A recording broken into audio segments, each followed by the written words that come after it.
season. This game is one of those that's a matchup between two teams from the former MSAA and former district foes as well. Tonight, you have the Hoisington Cardinals coming in at 0-2 off to their worst start since 2013. They lost in the last 16 seconds against the Heston Swathers last Friday night at home, 28-24 in a game that went back and forth. But their schedule is a brutal one to begin the year. Lost at Pratt to begin the season.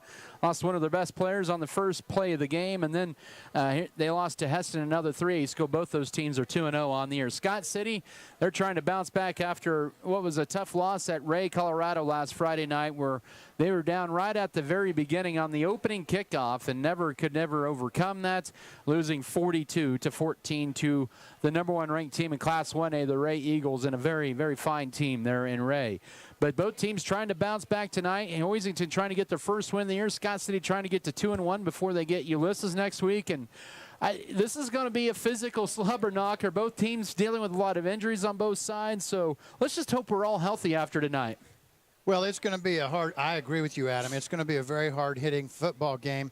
Both teams pretty much hang their hat on running the football. Mm-hmm. So this game might be a quick one, but and Hoisington's got big people. So I think Scott City's got a challenge tonight. Of course, I'm picking Scott City. Yeah, don't get me wrong. But no, it'll be a good one tonight. And Scott City, of course, will be without Brooks Bailey. He is gone for the rest of the year with an unfortunate foot injury he suffered in the first quarter at Ray on the kickoff return last week. But they do get Alex Trango back in the lineup tonight, which is a good sign. They're without Trey Ryan as well. But the injuries mounting up for both sides. Here's some key pieces to their early season. That's unfortunate that anybody gets hurt in this game, but it's kind of the nature of the game. You hope it's minimized and you don't have 10 or 12 kids standing on the sideline injured at the end of the season. And that goes for both squads. I don't care who we play. I want them to be at their best when we play them, and I feel the same about us. All right, we have more to come in your pregame show as we come back in 3 minutes. We're going to hear the comments from head coach and Jim Turner. Scott City and Hoisington meeting up for the 16th time in series history. Back in 3 minutes. This is Scott City Beaver football. Pioneer Communications.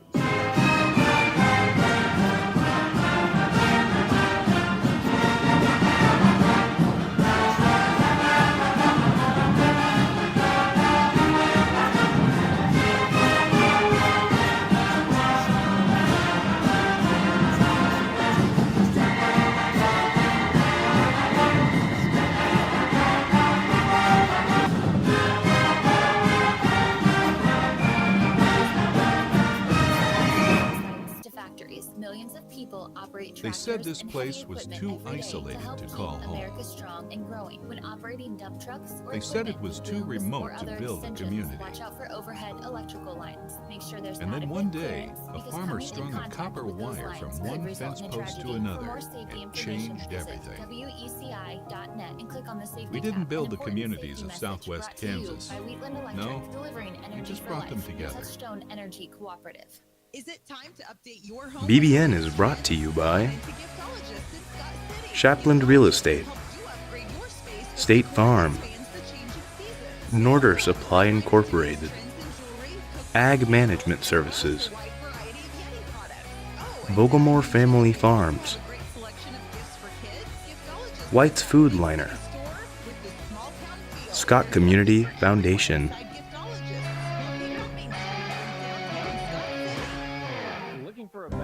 At American Implement, we know that our farmers and ranchers are getting up and going to work every morning to provide food, fuel, and fiber for the world. And even though time and technology keeps us constantly changing, one thing will always remain the same. We promise that we'll continue working right beside you. We appreciate all that you do for our country and our communities. From all of us at American Implement, thank you, and may God bless the American farmer and rancher.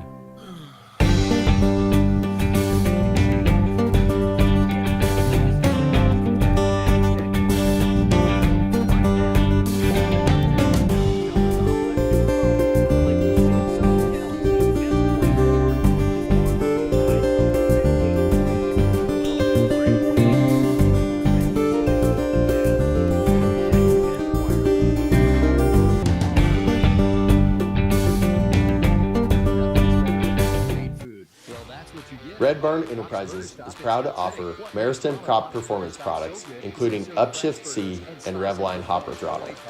These innovative products help reduce fertilizer waste and boost your crop's performance, ensuring healthier plants and better yields.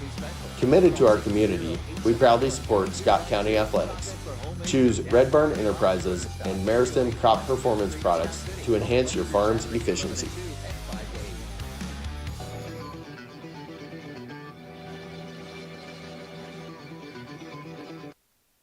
Welcome back to Darner Field in Scott City. Adam Kadavy with the Aero Mix 94.5. Your pregame interview is brought to you by Farm Bureau Financial Services with Hugh and Berta Benz in Scott City and Leota.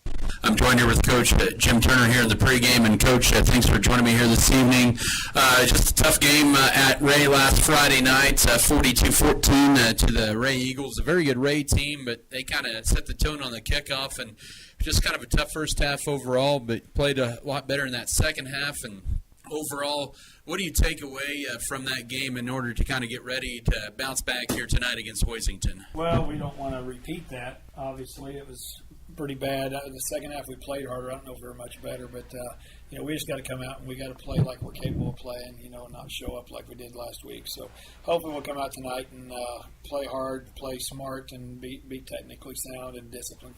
And it's been kind of the attrition of injuries this week here. You've had to rotate some players in and out. Of course, it's tough losing a senior for the year, and Brooks Bay lost him on I think it was the second kickoff return for you guys there in the first quarter, and so you kind of had to put some players in some positions there that getting a little taste of varsity early on in the season here. But how have you been able to kind of fill those positions that you do have some of the injuries at here for tonight? Well, the injury with Brooks, it's kind of devastating. I mean, it's really tough on the team, but worse for him being a senior, being his last year, and he's not going to be able to finish it off. So, I feel for him and just a terrible situation to be in as a senior. As far as the other injuries and what we have to do, just the next guy's got to step up, and we've had guys rotating different positions here and there, and getting ready to go at a new position or possibly just the flip side of where they were, from one outside linebacker to another, and there are differences, but, at least they've got a little experience at that. So, that's sadly for any football, but high school football, small school football, those injuries can take a toll a little bit. So it's a new opportunity for somebody else to step in and show us something. You did have some good moments on the offense last week. Camden really did a good job running the football. He did have a rushing touchdown. He had some good passes in there as well to Jackson, and I know the interceptions you'd like to have back, of course, but overall I thought he did a pretty good job of running things there at quarterback once again. Yeah, one interception was a really bad decision. One was the receiver stopped running a route, and the other one was last seconds of the half, just trying to throw it down the end zone. That one doesn't bother anybody too much. We got to be consistent. Not just at the quarterback spot. We got to be consistent everywhere, and hopefully tonight we'll come out and play much better than we did last week. Those spots that we saw that were productive last week, hopefully we see an entire string of them. Once again, it is Coach Jim Turner here pregame tonight. Scott City gets Hoisington, and Hoisington in a little unfamiliar territory as well. They're 0-2 coming in here tonight, but they've had a pretty good 3A schedule to begin their season. They lost in the last seconds to Heston last Friday night at home, 28-24. But this is a team that lost quite a bit off their state runner-up team a year ago. But I'll tell you what, they still have some pretty good pieces, and they're going to come pop you right in the mouth. Yeah, they're really good. We were just talking yesterday about Wellington, and they're 0-2, but they've lost to Collegiate and Andale and played Andale really tough and Collegiate really tough. Hoisington's 0-2. They played two really good teams. They were beat up just a little bit in some spots, but they're a really good team. So possibly the best 0-2 team in 3A, where Wellington might be the best one in 4A. So, we've got to come out and play. There's no slouch, and if we don't come out and get with it from the start, it could be a long night for us here tonight. For special teams, I think you have to like what you've seen at times. I know the kickoff return from last week. Other than that, I think your special teams, you have to be pretty happy where you're at right now or this early in the season. Well, we need a few kamikazes on the kickoff team. You can't run around blocks. You got to run through them at the second level, and that's kind of what we're after right there. So, hopefully we'll see some improvements this week. We want to kick the ball deeper, hopefully, with Jackson kicking off. But other than the kickoff team, we've been fairly pleased with our special teams and, rep them out each week, pick out two of them each day, Tuesday and Wednesday, and then put some time into it. You saw Hoisington a few weeks ago at the Jamboree, and I think both of you guys are probably in similar spots. Is it kind of nice to both teams are probably say the same thing, kind of nice to have a little familiarity with them, not playing them for real for the first time in 11 years? Yeah, I pulled out the scout notebook, and it's 2013 the last time we played them, and the scout notebook went in the trash because they're not running the same stuff, different coach, and so I don't know. I mean, the bottom line is it doesn't matter who we're playing on our schedule the rest of the year. We have to come out and show up, and we have to play really well. So, Hoisington or whoever it might be, it's kind of more about us right now. After the way we didn't show up at Ray, we're the big advantage for us here than the Jamboree is we don't really spend any time scouting them or Salina South or Great Bend. We're just going to go play and adjust and try to stick to our rules on defense and rules on offense. And this week we'll get a scout a little bit. Our kids will have a lot better idea how to respond to what Hoisington does offensively. Scott City and Hoisington Week 3 high school football coach Jim Turner joining me here pregame. And, Coach, once again, thank you for the time and good luck to you guys. Thanks, Adam. That was Scott City Beaver coach Jim Turner. Your pregame interview is brought to you by Farm Bureau Financial Services with Hugh and Burtobins and Scott City and Leota. We have more to come in your pregame show. We'll have a breakdown of the matchup, starters, keys of the game, and the kickoff. That's coming your way after this timeout. This is Scott City Beaver football. All right, we can go another 3 minutes, please. 3 minutes. Provides custom floral arrangements and great gift ideas for anyone. Stop in and see what they offer, including jewelry, snack mixes, baby gifts, balloons, baptismals, flavored coffees, and so much more. There's more gift ideas arriving daily. Don't forget. Western State Bank, Backyard Blooms and Garden Center, LLC, Spray Foamit, LLC, Good Anesthesia and Pain Management Services,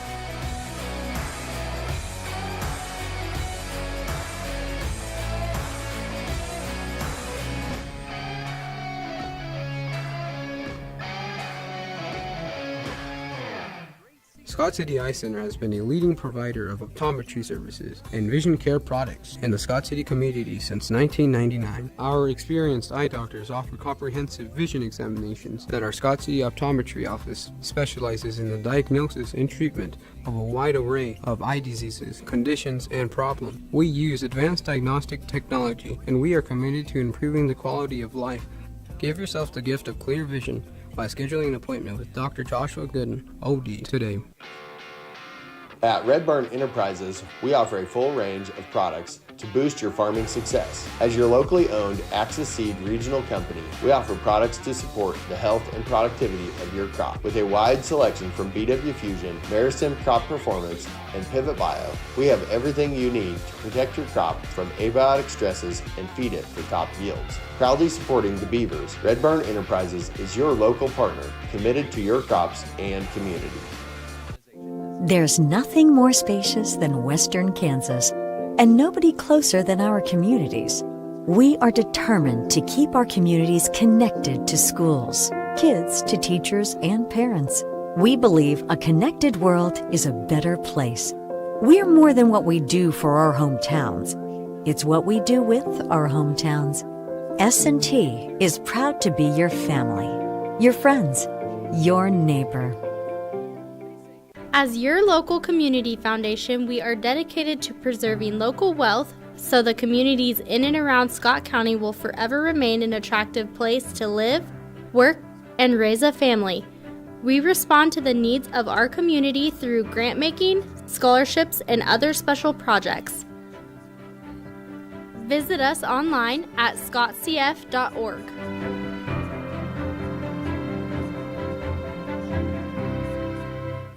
For exceptional service in real estate, put Stephanie Shapland at Shapland Real Estate to work for you. Property homework is what we do best at Shapland Real Estate. We put forth every effort to get results that move you. Our expertise in buying and selling residential, commercial, and agriculture property is built on the tradition of trust and thoroughness that you deserve. Shapland Real Estate takes pride in our community and in cheering on our students in all that they do. Give Shapland Real Estate a call or visit our website today. They're on Mix 94.5, and we're moments away from kickoff here. And looking back at this series history, yes, Scott City leads the series 11-4, but these have been mostly competitive games between Scott City and Hoisington. And I had to look back. Of course, the last time these two teams played, it was up at Hoisington in Week 7 of 2013. The Beavers won there 14-0. And then go back to whether the last time it was a non-district game or a non-league game. It was back in your prime there, Tim, back in 1974. Yeah, I was going to say that was the year after I graduated. It was in the fall of 73 that they played. Yep. First time they ever played Hoisington, and it was a close game, as I recall. The first 2 games in the series, they were pretty close. I think decided by 1 score or less there. But, so, I mean, it's surprising that they haven't played much more than they have. They were all 4A schools at one time, and then 3A, and now Hoisington has dropped to 2A in football, 3A in all the other sports. But I'm pretty glad that it's a pretty good matchup, and I think there's a lot of mutual respect between the 2 schools. Oh, I agree totally. You know, I loved it when we were in the same league with them, and that way we got to play them in football, basketball, and all the other sports too. And they're really good athletes, I believe, in Hoisington. And Hoisington, being 7, 8, 9, 10 miles north of Great Bend, they probably have kids who go both ways down there. Yeah. You know? And it's all in that Barton County, or? Yep, northern Barton County there. Yeah. Yeah. So I like it too, Adam. And they're only 2 hours away, so it's just like going down to Ulysses, Hugoton. Yeah, that's true. For sure, but no, this is a team that's coached by Hoisington alum Zach Baird, class of 2003. Of course, he was a gray shirt at K-State and then finished his career there at Fort Hays State. But he's got a good crew. Their record is 0-2, but it's pretty deceiving. Pratt, who's always going to be a pretty good 3A team. Yeah. And they lost their game plan offensively had to change. The coach told me that because they were planning on rotating Ren Gala and also Gala and their other good athlete, Jason Robinson, the senior. They're going to rotate them at quarterback. Well, he gets hurt on an interception after he gets tackled there with his ankle, first play of the game. And so he's out this week too, and he may be out for another couple weeks there as he continues to heal. So that kind of throws a big wrench into your game plan for week 1. Well, they ended up losing 24-3. They scored the first 3 points. But last week was a good bounce-back game for them, and they played a Heston team. I tell you what, I watched them on film, and that was a big team. And Coach told me that over half their team's 180 pounds or more. Heston? Yeah, Heston. Wow. And so a lot of size there. It was back and forth. Heston trailed Hoisington 10-0 after the first quarter. It was 21-16 going the fourth quarter. Hoisington took the lead, and then Heston came down and scored with 16 seconds to go to win the game 28-24. But this is a Hoisington team. They're going to be well coached. They're going to go straight downhill right at you, pop you in the mouth. And, and Scott City's seen that physicality from Ray last week, and as tough as a game as it was for Scott City last week, this is maybe a good thing to maybe prove yourself tonight. Well, I think so too, Adam. Our coach, Turner, keeps preaching physicality. Well, at some point you either step up and really start hitting people or you don't. So that's why I'm really excited tonight. I know Hoisington is going to hit us hard. Are we going to hit them back? And I'm talking blocking and tackling. Nothing illegal, blocking and tackling. That's what we need to have happen. For Hoisington, they'll rely a lot on Taryn Kraft. He's a 190-pound senior, and he's a state placer in wrestling from a year ago for the Hoisington Cardinals, and he has had 27 carries. He had a bulk of those, 14 of those last week against Heston, but I think he's going to get the workload. They're going to be without one of their senior wingbacks, Kyler Russell, tonight, and so they'll bring in, I believe, Caden Chambers into that wingback position, or C.J. Bryant. They'll also have Taylor Morales in that backfield as well, but the size of Hoisington up front, this is a team that averages just under 230 yards per ball game, 177 on the ground. But I tell you what, they get some beef upside. 4 of their players, 200 pounds or larger. They're led by Leighton Hoffman, a 290-pound junior. His brother is over at Fort Hays State now. Yeah, I saw how big he was. I wondered if he would maybe play football. And he's 6'3" also? Yeah, 6'1", 290, yeah. Okay, yeah. But, yeah, I remember his brother last year in basketball. He was a wide frame down in the post, and Coach Gentry had to get a little creative of working around him down in the block there last year. But on the other side, Hoisington, you don't see too often the defense that they run. They'll run a 3-4, but when you have a 3-man front, you want a big lineman, and that nose guard is Hoffman. But their linebackers do flow to the football pretty well. There are seniors on the inside there with Kraft and Brady Reif, a 180-pound senior. But this is a team that's going to be pretty good on defense as well. Well, I would think so. When I saw that they were going to play a 3-5 and then have two deep safeties, well, that's kind of leads to, you'd think they think we're going to throw on them. That's my first thought. Cover two safeties, free safety, strong safety. That's my first thought, is they're trying to shut down our passing game, and you know that their linebackers and their line is going to be fantastic. For sure, and and it's something that they've used a long time in Hoisington and have been successful with their 34 defense there that they have there. And, of course, they've been to the state championship twice in the last 4 seasons. Coming into this year, they were a runner-up to Nemaha Central last year, and in 2020 they were a runner-up to the Rossville Bulldogs. But on the other side, Scott City, it's one of those, you want to see what you did with your mistakes, but you also kind of want to flush that game tape away. Just a tough loss, and I know deep down, I think everybody on the Scott City side knows that they could have played a lot better game than they did at Ray, but give Ray a lot of credit. That is a good team, and I just remember watching their running backs. Their running backs ran the football hard. They reminded me a lot of what Andale had in their backfield a year ago. I agree totally with that. We had difficulty tackling the quarterback and the running back. But, you know, Adam, when you really looked at that game, we almost have the same number of yards. We just were turning the ball over. Yep. So, and we got popped early enough where it was, the kids might have thought, we're 21-0 behind. Now, you know, how do you settle down and catch up to that? And then we kept turning the ball over. So we had yardage. We just didn't have points. So we're still a good football team. That's the thing. You can move on from it. Camden Volgmore, the senior quarterback, he's had a good season. 300 passing yards, 121 rushing yards, and his speed is kind of one of those things that if he can get in the open, look out. But I thought that running backs ran the ball fairly well last week, and I think, you know, good target in Jackson Rumford. He was a mismatch really for Ray's secondary last week, and he may be in the same situation again tonight with his 6'6" frame. You bet, and we need to use him as that. You know, I always go back to when I watched a high school football game in Texas one time. The wide receiver was 6'10", and he's being covered by a 6-foot guy. It was total. Every time they needed 10 yards or a touchdown, they'd throw it to that big guy. We should be doing the same thing. And, you know, with defense, Scott City was good at times. It was their third downs and their fourth downs where they just cannot get off the field last week. And in the Ray's fourth downs, they went 3 out of 4. 2 of those went for touchdowns, and it was just kind of one of those situations where they, you know, hopefully things can get better for him there. But there's a lot of improvement, I think, that can be had between week 2 and week 3. Of course, Scott City tonight is going to be without Trey Ryan. He's in street clothes with some injuries, lingering injuries he had late in the game last week against Ray. Of course, Blaze Gosman, who's a reserve, a good reserve, he's going to be out of the lineup tonight. But Scott City does get Alex Tarango back. They'll put Kevin Wiebe at one of those Rover Bandit positions as well. Easton Heisenhauer is going to be one that's going to play both sides of the football tonight. He'll get his first start at linebacker, and he's really showed signs of being an impact type of player in the middle. Well, I think Coach Turner's a defensive coach. How can we not be good? All right, let's go ahead and take a 2-minute timeout. We got starters, keys of the game, and the kickoff. This is Beaver football.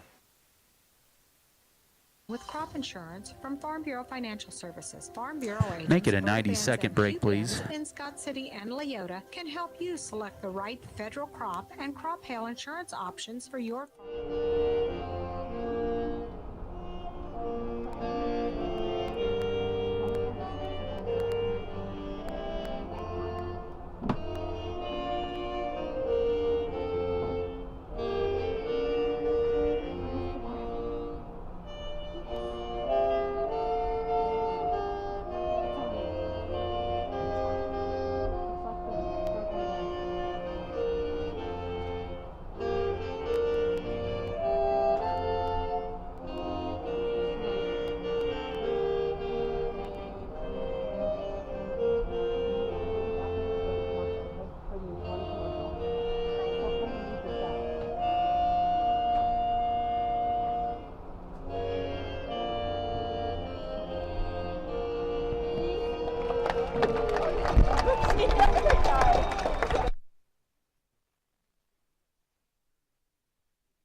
Fairley Feed Yard, your custom cattle feeder. That's Fairley Feed Yard of Scott City.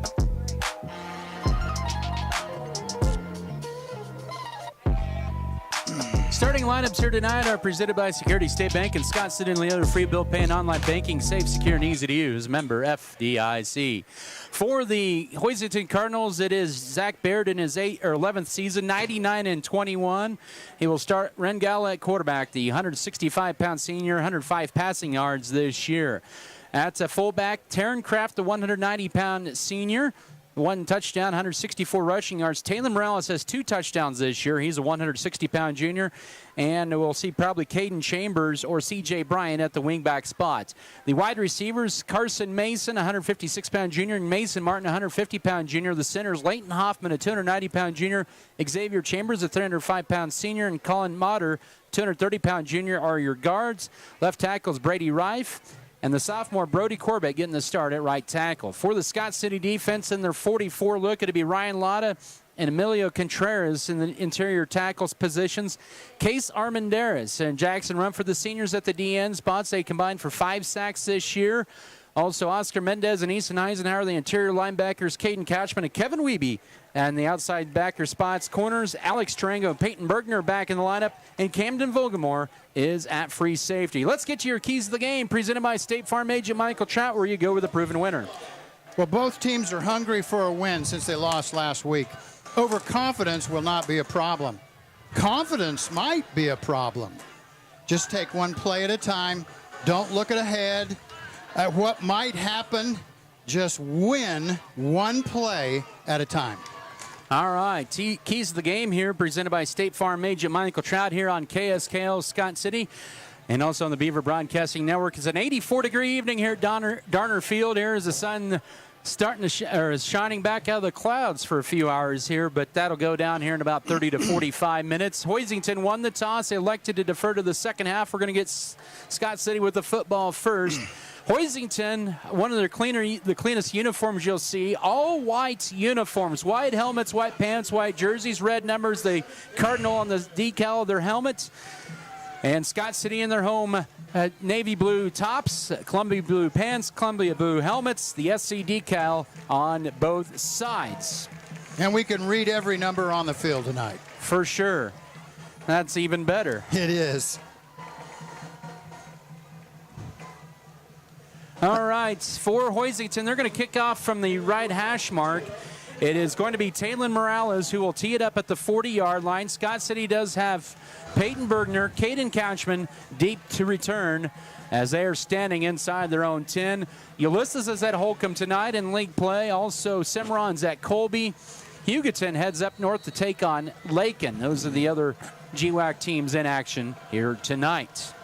Scott City does have one more non-district game next week. That is at Ulysses, and then they host Hugoton here for homecoming in 2 weeks. Morales has the ball set on the right hash mark, and here we go. Wait, and he's saying, let's go here. And the approach in week 3 is underway. Booming end over and kick, and that is going to be 9 yards deep in the end zone. And the Beavers will start at their own 20-yard line. And for the first time in 4 games, Scott City is not in a game involved with an opening kickoff return for a touchdown. Oh, thank you. Yes. Thank you. 2 of them went against the Beavers, 1 for Scott City here 2 weeks ago. Yeah, that's true. All right. It's fun to watch us do it, but I don't like it when the other team gets them. I agree. Camden Vogelmore, the senior quarterback. This will be start number 13 for him in the pistol wing T formation. Rumford splits to the left, Tarango to the right. Middle of the field from their own 20 as they move to the south end zone. Quarter number 1, Kelton Cook up the middle on first down. Gets about 5 yards to the 25-yard line. Brought down by Taylor Morales and also Taryn Kraft. But a nice 5-yard gain for Kelton Cook to begin the ball game. That's a nice way to start. Got 2 wide outs, split way wide. Make you cover. And Rumford out there wide. Boy, now look who's covering him. It's a mismatch. It is. That's 6-1 against 6-6 there. 2nd and 5:25, and we already have our first flag of the night. Quentin Flanagan is the lead official. I think we might have neutral zone infraction on Hoisington, and we do. Wow, that'll be a 1st and 10. That's an automatic first down and 10 for Scott City, as you said. So The 5-yard penalty will give Scott City an automatic 1st and 10 at their own 30-yard line. Triangle will be split to the right. Rumford will be tied in left side. And they'll hand it off on the left side. This is Caden Couchman, has room. Bounce to the outside, 35-40. Outside the numbers, 45. Stiff arm midfield, and he's escorted out of bounds. And Hoisington Cardinal territory for a gain of 21 as Carson Mason was the one that knocked him out of bounds. Oh, nice blocking, Adam, right there at the point of attack. And then Couchman really ran hard that time. Went to the sideline, went upfield. That was great. Everything about it I liked. So a nice run of 21 there for Couchman, one of his longer runs of this young season, and the ball resting on the Hoisington Cardinals side of the 50 at the 49. Leichner splits to left up the middle for Kelton Cook, breaks through the first layer, and he drags Taylon Morales for a gain of about 8 to the 41-yard line, and so far Scott City getting the early punch in this ball game. Boy, Cook, we talk about the fullback lean. That looked that way that time.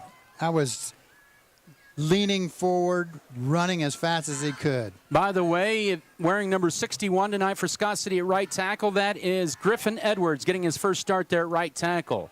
2nd and 2, 41-yard line. Kelton Cook up the middle again, gets the first down, and then is pushed back by a flock of Cardinals at the 37, 36-yard line, but that's going to move the sticks. And the 5th play of the drive coming up. Well, of course, the best thing that happened, we got the 1st and 10, but the second best thing that happened was Cook really hanged on to the football. He hung on to the football. What happened there was one of the Hoisington kids took a real swipe at the ball, not even trying to tackle him because he was getting wrapped up, but he swiped at the ball. Good job by Cook to hang on. Tight end right side from the 37 of Hoisington, another Kelton Cook carry, and he gets pushed this time, and he'll gain maybe 3 to the 34-yard line on first down, and so Scott City kind of running that dive up the middle for about 4 of their first 5 plays, 2nd and long coming up. Well, you pound that in the middle, and it's as long as it's working, don't quit. But when it stops, go to the outside. 2 minutes into the ball game, no score. The Beavers on their opening drive. 2 receivers set on 2nd down, play fake. First pass attempt for Volgamore tonight. He's just going to tuck it up and run. He's got it across the 30, 25, and there's a flag on the backside at about the 36-yard line. This one may be coming back.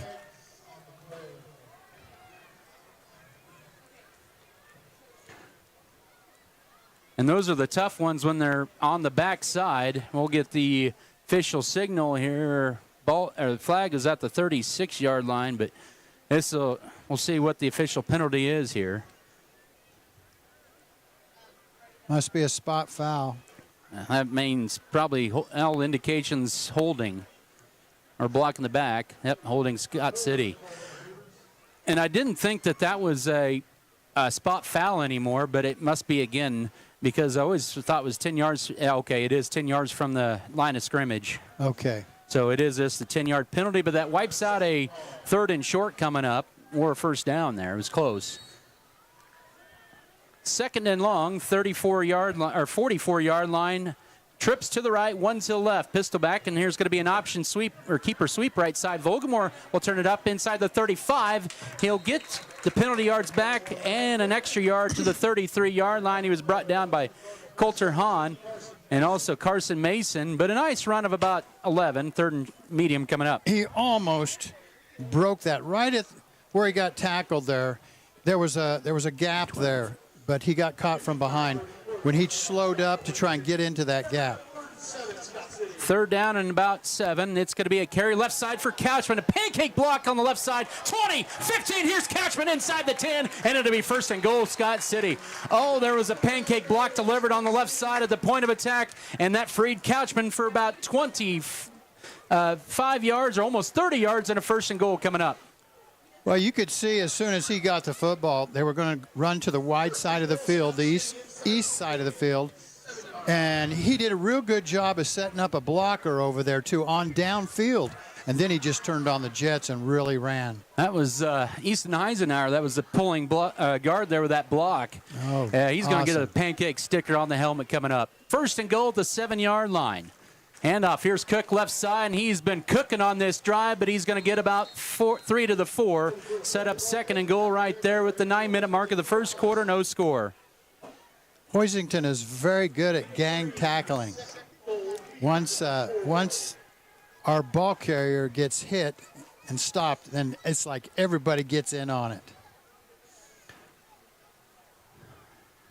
Cook already 5 carries.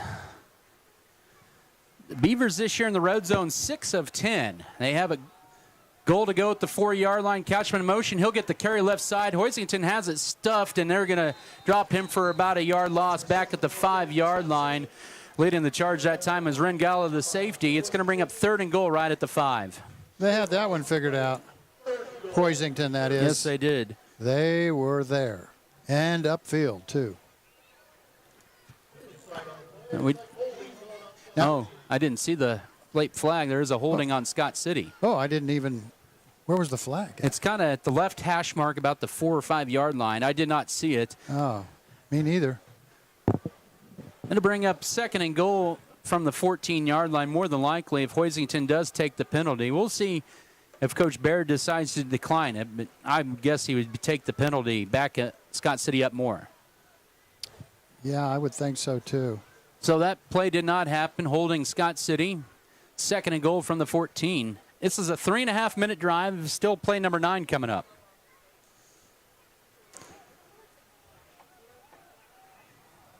Ball just resting inside the Cardinal 15-yard line. 2 receivers to the right and 1 left almost. Or a little tunnel screen right side for Tarango. Good defense by Hoisington. Tarango will maybe get about 3 out of it on his first reception of the year as he moves to wide receiver for week 3. He's to the 11-yard line, and Taryn Kraft leading the charge. Well, they had Tarango was the real far wide out, and then they had Rumford in kind of the gap, and probably to be his blocker. But, boy, Hoisington was quick at responding to that play. Scott City this year on 3rd down, they are 10 of 18 for 52%. They have goal to go at the 11, 7:50 to go first quarter. Opening drive, no score as they have it at the Cardinal 11-yard line. 2 receivers set, 1 to both sides. Pistol wing T setup. Couchman in motion from right to left. Volgamore back to pass. Has time, swings it out to left too high for Kelton Cook. And that's going to bring probably a field goal coming up here from Jackson Rumford on 4th and goal at the 11. Yeah, I think you're right. Well, we got a 40-second clock, so we got plenty of time to set up. And Scott City, kind of their own worst enemy with the 2 holdings on that opening drive, but still can get some points out of this. This will be a 28-yard field goal inside the Lewis Automotive red zone. Now the hold of Alex Tarango's back holding. Reed Felker, their snapper, with 7:38 to go first quarter. Rumford about lined up with the right upright. Oh, bad snap kick is going to be blocked. And it's going to be fumbled and loose and picked up by Scott City. Oh, and it's a nice 4.5-minute drive on a blocked field goal. Wow. The ball was snapped, and it was more like think of a shortstop picking up a grounder. The ball never left the ground. It just stayed on the ground all the way to the holder. He picks it up, sets it there. But it messed up Rumford's timing, and then the guy coming from the corner for Hoisington, he just dove right there in on the ball. And Hoisington will be on the field with 7:27 to go first quarter in their offense and no score. They'll go that flex bone set on 1st down, and it'll be an option pitch left side, and here's a lot of room down the left sideline, and a nice run that time for Taylor Morales. He'll take it across the 25. They'll mark him for about a gain of 8 to the 27-yard line, setting up a 2nd and 2. That was the true option, Adam. And look at the wide splits on the offense between the linemen was really big. They're spreading us out. Man, I remember when Zach Baird played, the coach for Hoisington, they stood on each other's feet. Yeah, they did. It's a little different. Hoisington wants time. 7:22 to go first quarter. No score. 2nd and 3 when we come back in a minute. This is Beaver football. At First National Bank of Scott City, we look forward to helping you manage your finances with our quick, secure, and convenient online banking service. Not only can you check your daily account history and spot fraud, you can also set alerts that will notify you if your account balance drops below an amount that you have chosen. Send notifications when your statement is available and when your loan payment is due. Don't forget about online bill pay. Check it out at fnbscott.com or come see us at First National Bank of Scott City. Member FDIC.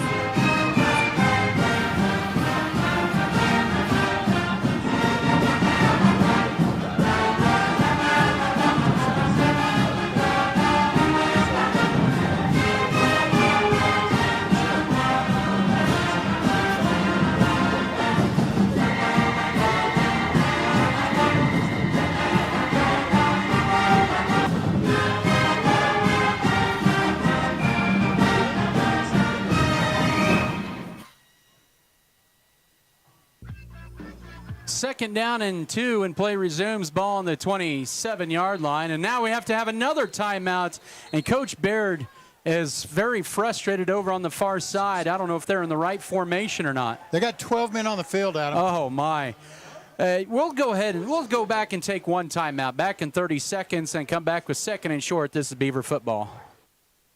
Miller Veterinary Clinic in Scott City loves to take care of your large or small animals as much as you love caring for them. Doctors Callista Miller, Stacy Rogers, Ellie Minix, and staff provide quality and compassionate care for your pet's health. They invite you to bring your animals in for checkups to keep their health in top shape. Miller Veterinary Clinic is also a full-service clinic and offers quality care with a boarding and grooming facility. Animal health supplies and foods are also available. Miller Veterinary Clinic, South Highway 83 in Scott City, where they have compassionate care for all of God's. Football here tonight is presented by Ag Management Services, American Implement, B&H Paving, Bartlett Green, Beavertown FFL, Beef Belt, Burning Farms, Shells, Flowers, and more. Circle C Farms, Clint's Diesel Repair, Decal Bear, also Farm Bureau Financial Services, Hugh and Berta Benz, Fairleigh Companies, First National Bank, and Farm Bureau Financial Services, Neil Baker. Adam Kadavy, Tim McGonigal with you here from Darner Field in Scott City. Hoisington calling back-to-back timeouts here in their opening drive, facing a 2nd and 2, just their second play of the drive at their own 27-yard line. Split or 3 receiver set. It's going to be a quarterback draw. Left side's in the Wildcat formation, but it's a first down, and stumbling, rumbling to the 39-yard line goes Taylon Morales. He was tackled there by Easton Eisenhower, but a gain of about 12 on the play for Morales, and he's got Hoisington's first down of the night. Boy, he could have been tackled about the line of scrimmage. He got hit or whatever, and anyway, lost his balance, but he did a good job of keeping his balance to go ahead and go upfield. That was something new that they have not shown yet this year, and the ball are actually closer to the 40-yard line, 1st and 10. Under center is Gala, and they'll send a man in motion. They're on the option, keeper himself, and Gala has to take it and swallow it up. Maybe a half-yard loss. Scott City read that perfectly. They wanted to hand it off to, or pull it out of the belly of the running back or fullback Kraft, but Armendariz crashes down. No gain, 2nd and 10. Yeah, I think there was confusion there between the quarterback and the running back about who was supposed to keep the ball because quarterback could not pull it out. 2nd and 9, near the midway mark of the first quarter. No score. Scott City missed or blocked field goal on their opening drive. Hoisington on their first drive of the night. They have 2 receivers split to the right. Tight end left side, a man in motion. This will be a keeper up the middle for Kraft. And good job that time by Oscar Mendez pulling Kraft down for just a gain of a yard to the 41, setting up a 3rd and 8. Nice play. Nice play by Scott City right there in the heart of the defense between the tackles. Scott City's defense this year is 37%. Last week, Ray was 7 of 13. The Beavers had a hard time getting off the field on 3rd and 4th down up at Ray last week. But a 3rd and long here for Hoisington at their own 40-yard line at the 5:40 mark in a scoreless first quarter. Split to the left will be Mason Martin. To the right will be Carson Mason. And the shotgun setup. Here's Gala back to pass, rolling to his right, under pressure, steps up, fires it downfield, and the pass is going to be incomplete. It was too high. And the intended receiver that time at about the 33-yard line was Taylor Morales of the backfield. He was covered by Vogamore and also by Alex Tarango. And that was a ball was in the air for 40 yards at least, and he kind of threw it off his back foot. And, he's under pressure. that was really a pretty nice toss. Correction, that was actually Matthew Wheeler who was in coverage there. So he's getting a lot of reps there with Brody Holstein out of the lineup tonight. Holstein is suited up, but it was a question whether he'd play or not coming into tonight. Back to punt, Morales. He averages 35 yards, kind of a bad snap. They have a new long snapper tonight. High. This is a back spinner of a kick. And it'll be taken by Triangle on the run of the 18. Wall set up left side across the 20, 25, 30, 35, 40, 45, midfield, and into Hoisington territory. The safety valve that time. Taylor Morales tackles him at the 47-yard line of Hoisington on a 35-yard kick return or punt return. Well, it was a bad snap to the punter, but he got it picked up. We didn't have any pressure coming on him, but he was in a hurry to kick it. And in pregame, he could really punt the football. Well, it was a nice punt, and Tarango, he is something else. His speed, tremendous. Beavers had an 11-play drive, but the second holding call inside the 5 came back and hurt the Beavers on that opening series. They would get a blocked field goal on their opening possession, but here they are starting on the plus side of the 50 at the Cardinal 47 with Trango to the right, tight end Rumford left. Man in motion, that is Wiebe. Quarterback sweep right side. Vogelmore has to turn it up. He really had nowhere to go, and a good job by the defensive end turning that up. He'll end up getting the tackle. That's C.J. Bryant's for no gain. Yeah, there wasn't anything there. That was just basically quarterback sweep to the right. There wasn't any fakes to running backs or anything. Here he come, and Hoisington did a good job of getting penetration, getting upfield. No score of 4:40 to go, first quarter, 2nd and 10, 47 of Hoisington for Scott City. 3 receivers set, 2 to the right, 1 to the left. Pistol set up. Here's Vogelmore back to pass as he rolls to his right, looks downfield, pump fakes, and now finds it right side. Is a pass caught? Yes, it is. Right at the 39-yard line by Alex Tarango. He was blanketed by Chambers, and Vogelmore finds the tightest of windows for an 8-yard gain. Tarango is he's a kid we need on the football field, Adam. Yes. He just like that. He's got fast. He can catch, got good hands. Seems to be in the right place, always at the right time. Beavers 0 for 1 on third downs. This one is 2 yards to go at the Cardinal 39. It'll be a draw up the middle. This is Vogelmore, leans forward. It's got the first down as he is tripped up across the 35. They'll mark him for 5 at the 34-yard line, but it's a 1st and 10, the 4th, or make that the 5th of the game for the Beavers. Yeah, that was a quarterback run all the way. No fakes to the running backs, just went off the left side. Nice hole by the offensive line for the 1st and 10. 8 minutes into this 12-minute quarter, no score. The Beavers are at the 34 of Hoisington. 4th play of the drive coming up here. They've moved the ball pretty well here in this opening quarter. They just need to convert some yardage into points here, drives into points. Here's Kelton Cook with his 6th carry of the quarter. He gets 3 to the 31 on first down, slowed up that time by Corbin Logan Hollanday and Logan Consul, who is a freshman. 2nd down coming up. I thought he got slowed down by Rumford when he hit him. Rumford looked like he was chasing his blocker and hit Cook also, I thought, or whoever had the football. I can't remember who it was, the running back. Looked to me like he hit him. 2nd down and 7, 31-yard line right hash mark. 3:20 to go first quarter. Couchman in motion. Pump fake, or play action fake, I should say. They'll run the option left. Vogelmore keep it with a stiff arm. Outside the numbers, inside the 20, and it's pushed out of bounds that time by the freshman. Logan Kossel inside the 20 into the Lewis Automotive red zone at the 18. Make the 19. When you got a quarterback who can run, you have really good numbers, and you have more blockers instead of a quarterback handing off, standing in the backfield there, watching as the running back runs off. You just got another blocker.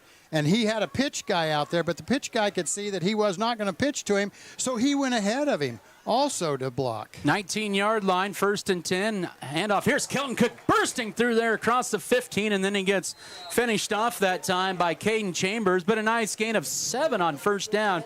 He has 7 carries and 33 yards in this opening frame.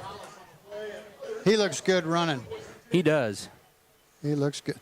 Cook looks good running that football. Scott City's been rotating players in that right tackle spot. It's Mickey Gosman who's in that right tackle. Official timeout. One of the Hoisington players had to come off. I don't know if he had an equipment issue or not, but he's off.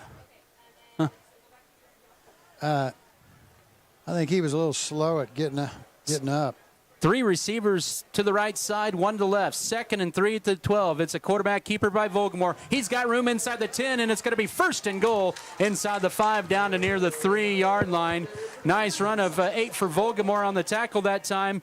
We're seeing a lot of subs here in this first quarter for Hoisington. Brody Corbett on the stop. Well, you don't claim touchdowns till you get in the end zone, so we're not going to claim anything here. This is the 8th play of this drive here for Scott City that started at the Cardinal 37. They converted to 3rd down along the way, and here we are at just inside the 3 at the 2. 10 to snap it. It's going to be a keeper by Vogelmoor. He gets stood up initially, and then it gets pushed back. He gets sandwiched for a loss on the play, and once again leading the charge was Brody Corbett. It'll be about a loss of 1. 2nd and goal from the 3. Oh. When we're seeing Hoisington once again kind of stiffen up inside the 5-yard line. I know. That's what happened to us before. So we'll see. 105 seconds, first quarter, 2nd and goal, 3. Make that the 4-yard line for Scott City and Hoisington territory. Couchman left side. He has some room as he tried to get in. Yes! Touchdown, Scott City. Caden Couchman finds pay dirt for the 3rd time this year. And it's Scott City first on the board with 1:36 to go first quarter. It's 6-0. Went back to the play that where they'd been on the right hash before, and they ran that sweep around the left side.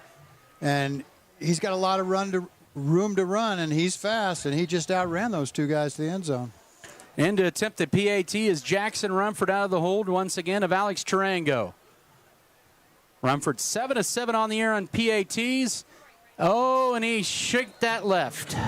And he's now 7 of 8. 96 seconds to go. First quarter, 6-0 Beaver lead. They'll kick off in 30 seconds. This is Scott City football.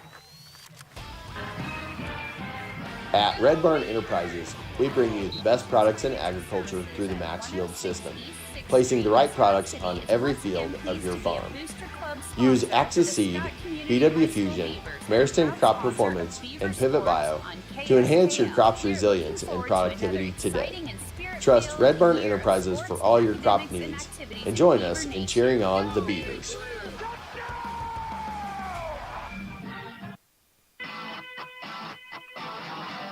A nice 9-play, 47-yard drive for the Beavers. They took off almost 3:32 off the clock. A 4-yard run for Caden Catchman. The extra point was hooked wide left by Rumford in his first PAT miss of the year. But more importantly, Scott City comes down and they have 6 points on the board, and they have the early 6-0 lead. 96 first quarter seconds remaining. And I tell you what, you got to like this ball control by Scott City in this first quarter. Even though they have 1 score on the board, they have run 20 plays to 5 for Hoisington. Well, we know Hoisington has a good offense, a couple of really good running backs. What better defense than to not let them have the ball? So it's a good game plan. The 40-yard line kicking things off here is going to be Jackson Rumford. Deep to return for the Hoisington Cardinals. It will be Carson Mason and also C.J. Bryan inside their own 10. Here's the boot by Rumford. A low wobbly kick. It's line drive. Fumbled, muffed by Kraft, and it rolls all the way back inside the 20 and then picked up and drilled immediately is going to be C.J. Bryan at the 19-yard line. And Oscar Mendez with the blow. Oh, that was, you talk about anybody's football. That was anybody's. That ball he didn't catch it cleanly, went off of him somehow, went out here, 10 yards away from him, 15? And then it was just a race for the football. Wow. He left the guy that got the football in a bad spot. Yes, he did. 20-yard line, 1st and 10, and all it did was slow that ball down and let the kickoff coverage contain. Baylor Vasquez in there to D-tackle spot. 20-yard line for Hoisington. They'll send a man in motion to be just a quarterback. Or no, it'll be a pitch. He pulled that out quickly. And Morales gets about 4 on first down. Caden Catchman slows him down. Finished off by Camden Vogelmoor. 2nd and 6 coming up. Well, Adam, I had my binoculars on the quarterback, fullback. I thought the fullback got the ball. And so when you go, he's going around the corner, I missed it totally. He did a good job of pulling that out of the belly. He did. And he that had me was faked out. Good discipline by the Scott City defense as well to play the option. Second down, 6, 24-yard line. Final minute of this first quarter, 6-0 Scott City. Man in motion. It'll be Kraft up the middle, and he's got a first down and more. 35 to the 40-yard line. Ooh. Brought down by Peyton Bergner, but a gain of 17. They'll mark him at the 41-yard line, and, boy, that was a quick hitter right up the middle. Sure was. It kind of looked – I didn't have my glasses on it, but it looked like a fullback trap right up the middle. And when it broke, it was just like he got past the linebackers quickly. It was. They pulled that left guard, 305-pound Xavier Chambers on the trap play. We may have one more play in this first quarter. We're under 30 seconds. Hoisington with 2 first downs. This is their third play of the drive. Scott City with an early 6-0 advantage. Shotgun set up a 4-receiver set, 2-by-2. Now on the left hash mark, it'll be a draw, or it's a wildcat formation, and up the middle, 45 to near the 50-yard line goes Taylor Morales for about 9 on first down, and what looks like it's going to be the final play of the first quarter. Nice hold there by a Hoisington lineman right at the point of attack, in my opinion. But that's okay. We don't have to call all of them. Oh, yep, he definitely had his arm all the way around him. Into the first quarter, it's 6-0 Scott City. We've got a second quarter coming your way in 1 minute. This is Beaver football. Adding value to our community has been our priority since day one. That's why the Scott Co-op is here with 8 elevator locations, 2 service stations, 5 cart trolls, bulk fuel and oil delivery, as well as a full-service agronomy department, including agronomy services, seed, chemical, fertilizer, and custom application. Visit us online at scottcoop.com or download our app for more information. Scott Co-op is a proud supporter of our local communities. Life is all about your vision. That's what Dr. Joshua Gooden and the staff at Scott City Eye Center believe. They care about your health and are dedicated to exceptional service to give your vision the level of attention it deserves. Dr. Gooden can diagnose and treat an array of eye diseases, conditions, and problems. It's easy to see that Scott City Eye Center cares for your vision. Schedule an appointment with Dr. Joshua Gooden today at 620-872-0040. Scott City Eye Center supports all area school activities.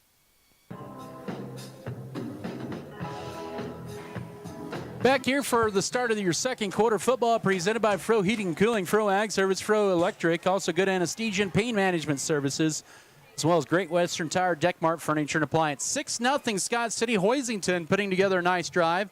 They'll have play number 5 of this drive, but a second and short, play number 4, excuse me, with the ball right at midfield, left hash mark as they head to the south end zone. They'll have twins bunched to the right side. They'll send a man in motion. That's Morales. He'll get the toss right side on a scoop play right side, and he's going to be stopped.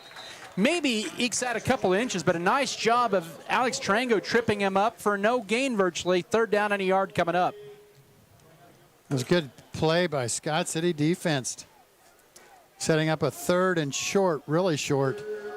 But you got to get across that line. A very manageable third down here for Hoisington and a yard to go. They're 0 of 1 on third downs tonight. First minute of this second quarter, as we're seeing some of the storms delaying kickoffs in South Central Kansas. We're able to get going here. Central and South Central Kansas. 6-0 Beaver lead. Flexbone set on third and a yard, a man in motion. They're going to get the toss left side to Kraft. He'll turn it upfield. He's got the first down, and Jackson Rumford will take him down at the 47-yard line for a gain of 3 on 3rd and 1. By not going straight ahead 2 plays in a row, does Coach Baird think that we're managing them at the line of scrimmage, maybe? Maybe a little bit. I mean, they pulled the trap and worked, but I don't know. That's a chess match that's going on right now. Ball just at the 47 of Scott City for Hoisington, their first series into Beaver territory tonight.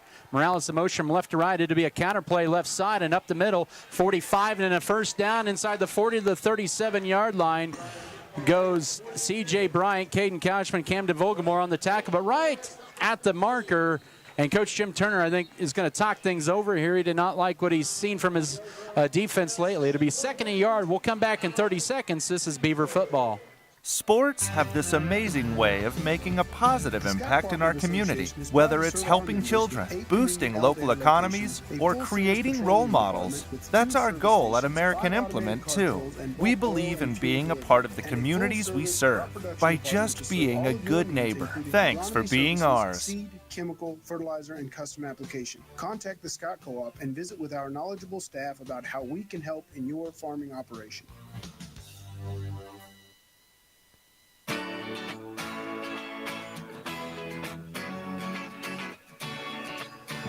Football Tonight here is presented here by High Choice Feeders, Hey Mamie Farms, HRC Feed Yards, JNR Car and Truck, January Trucking, JF Beaver Advertising, Jackson Legal Group. Of course, so we stay hydrated up in the booth with high-quality H2O.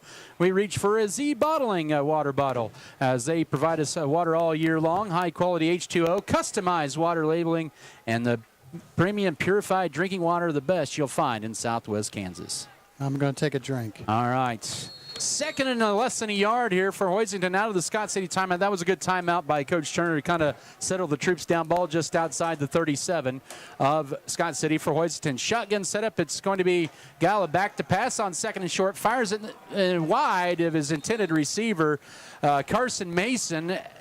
Ooh. That was wide right. But on second down, why not go for a deep one? And you still got short yardage to go on third down. That He had two guys open and just didn't put it on target. Last week, that Ray kid would have put that up right on the button. Yeah. Hoisington's already converted 1/3 and a yard on this drive. This one much closer, about a half a yard shorter. This will be play number 8 of this drive. Started at their own 20. Beavers with a 6-0 lead. It's going to be up the middle for Kraft, and a flag comes out. That almost indicates maybe holding. Yeah, that's what I would say, too. I'm not sure if they probably got it, but I don't know. Let's see what they say. Hoisington's been whistled one time for penalty for 5 yards as two officials talking right at the first down where the penalty is. It would be at the first down at the 37. Holding Hoisington. That'll be their second penalty. Scott City with 2 penalties for 20 yards. Hoisington 2 for 15. Well, that one's going to hurt them. That just takes away a first down. Instead of 3rd and 1, it's going to bring up 3rd and about 10.5. Yeah. It's probably that big guy who wrapped his arm around the Beaver here a couple plays ago. Yeah. So 3rd and about 10 at the 47-yard line. 46-yard line of Scott City.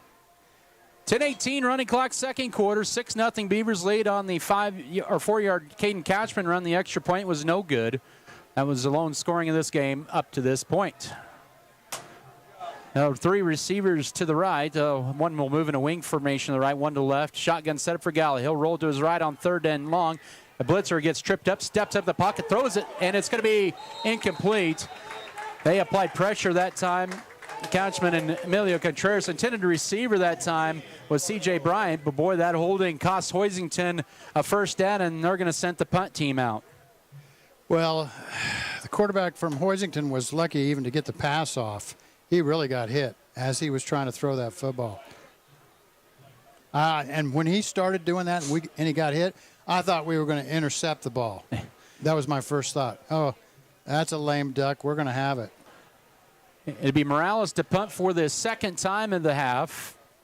We'll see how he does against the wind here. You're right. 9:54 to go, second quarter. Lower snap this time. Here's a kick away. This is a high kick. And Scott City needs to get out of the way to take a sideways roll, but it's inside the 20, and it's going to drop right at the 17-yard line. 30-yard punt, no return with 9:43 to go, second quarter. It's Scott City 6, Hoisington nothing. It's a lot of hang time on that football. Yes, it was. Well, more importantly, you get the Hoisington offense off for a second straight series. Exactly. Keep this 6-0 lead going. Beavers have done a pretty good job moving the football, mostly on the ground. They only have 11 passing yards, but it's 119 yards on the ground. here in this first half. Well, when the coach says we want to be physical, well, when you're going to pass and you're backing up and pass blocking, there ain't no physical. It's different. 1st and 10, man in motion. It'd be an option. Keeper right side. Vogelmoor will turn it upfield, gets it across the 20, and gets a nice about 5-6 yard gain on first down to the 23-yard line. He was tackled there by Coulter Hahn and Carson Mason. So with run blocking, you know how it is. You attack. From the snap of the ball, you go after your guy you're supposed to block, and that creates a physical attitude. And that's what Coach has done here in the first half of this game. 2nd and 4 for the Beavers at the Scott City 23-yard line. Play fake, rolling her out. They want to go out and up here for Tarango. He will make the catch. He's got room. 30, 20.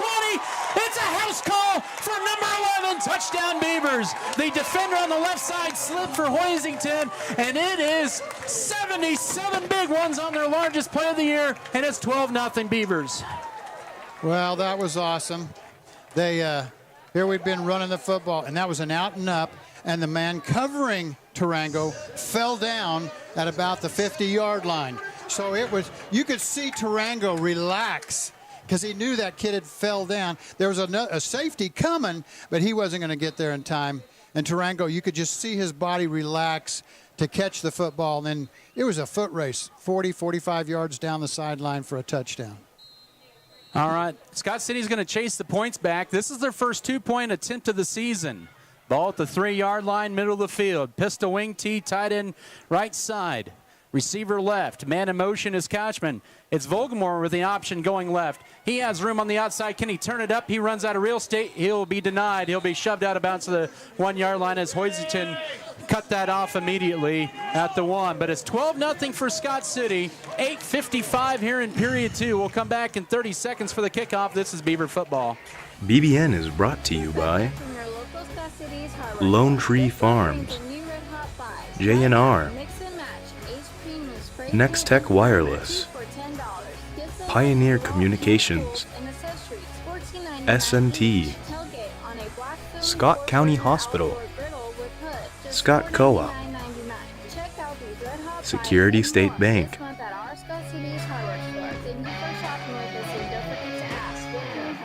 today.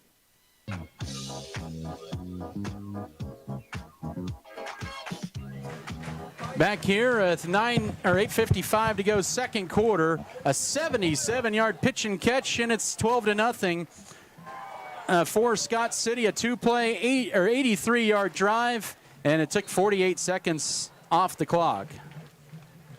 And that's how you answer quickly.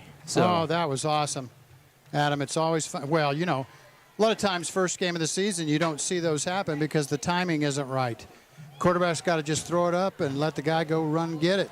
And that time, that's exactly what we saw. It was beautiful.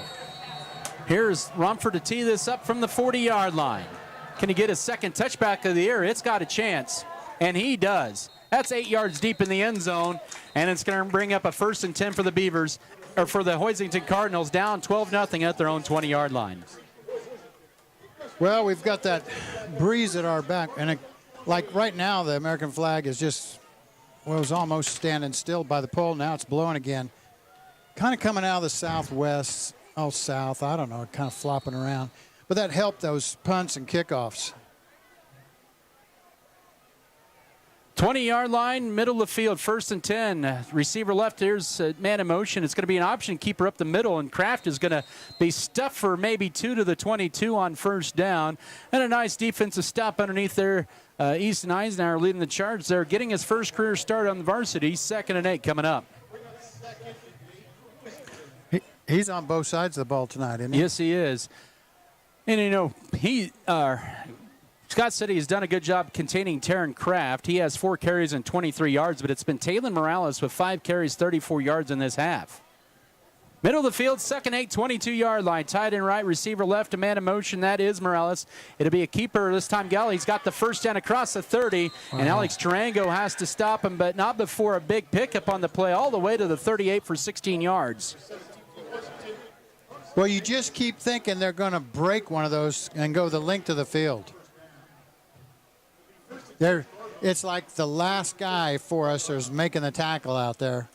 That was Tarango. It's almost more of a cover 2 on that. But 1st and 10, and Hoisington with 4 first downs. They've moved the ball pretty well in their last 2 possessions. Their last drive ended because of a holding and an incomplete pass on 3rd down. Toward the left hash mark in their own territory, 38-yard line. Same formation, man in motion. It'll be back to pass. Gala steps up, fires it up for grabs. The pass is high and incomplete to the left sideline at about the 47 of Hoisington. Intended receiver was Talon Morales. Was Caden Chambers, 2nd and long. You know, I read in the paper that Coach Turner said, what I should have done at Ray was blitzed more, get more pressure on the quarterback, and I personally think that's the best defense you can have in high school against a passing team, is to get pressure on the quarterback, get him uncomfortable. Well, he was uncomfortable definitely on that throw. And now we're, 2nd and 10. I think we'll see another blitz. Brody Holstein into the game. He was a question coming into tonight whether he'd play or not. 2nd and 10, 37-yard line. They'll hand it up the middle to Kraft. A flag comes out. And this will be about a 7-yard carry, but tackled by Oscar Mendez, but this might be all for naught here. Rumford on the carry. There's the hold. 3rd penalty of the half for Hoisington. And boy, they've come at bad times for them.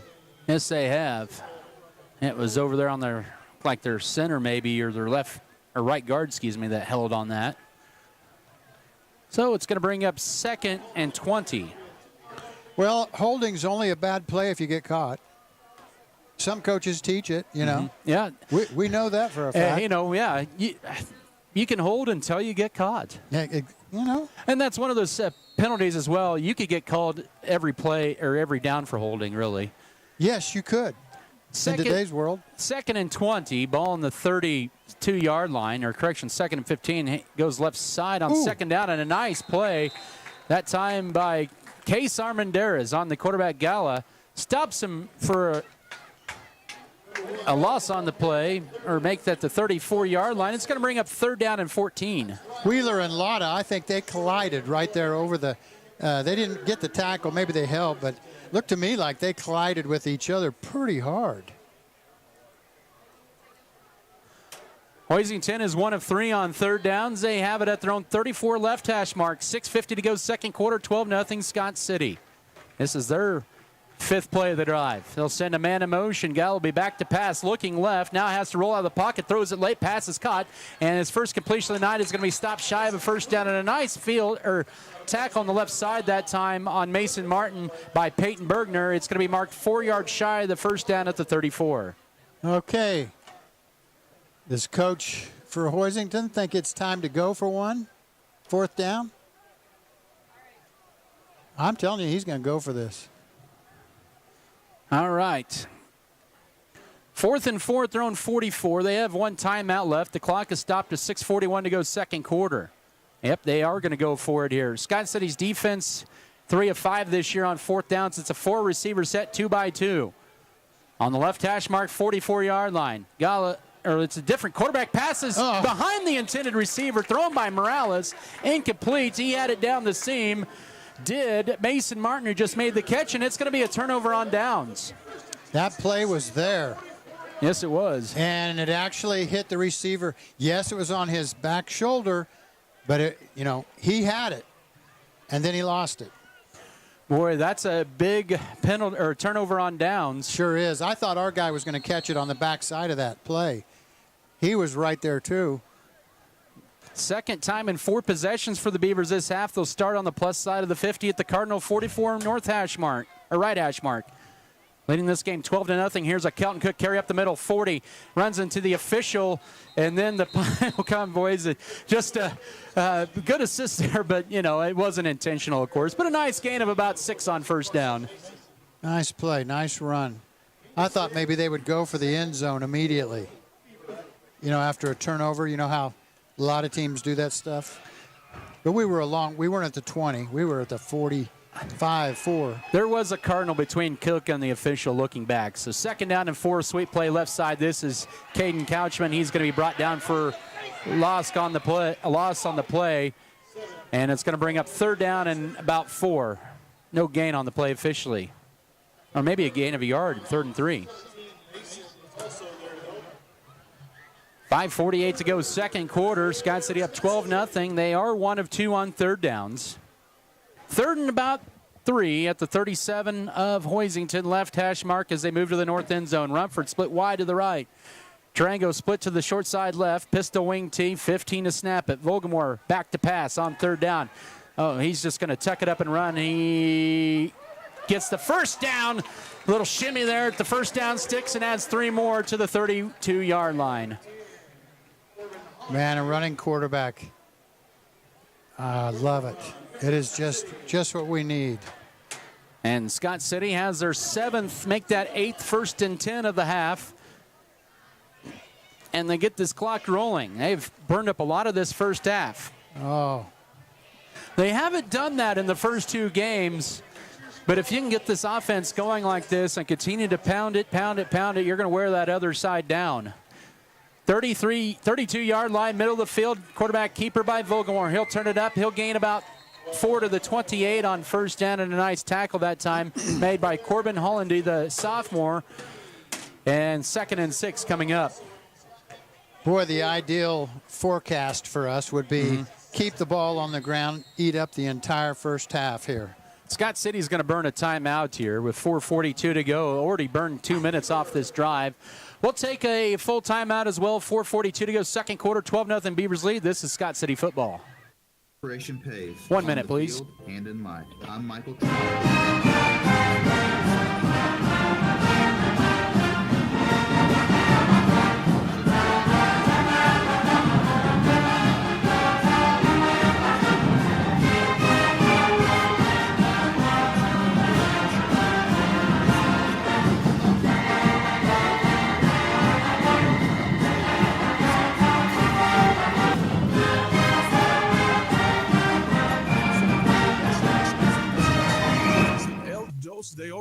El Dos de Oros is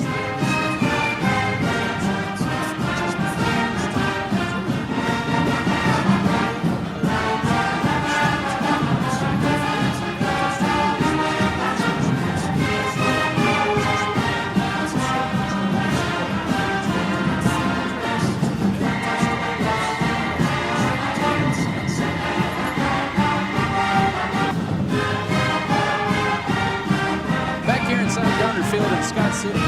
Adam Kadavy, Tim McGonigal with you. Got a couple of scores in the league. It's Holcomb 6, Ulysses nothing after 1. That game played at Holcomb.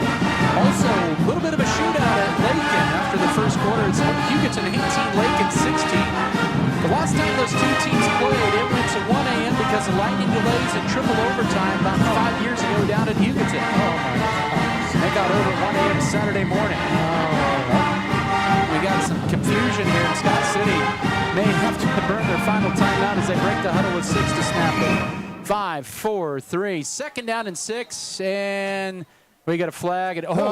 And Scott City's going to get a huge break. Oh, my.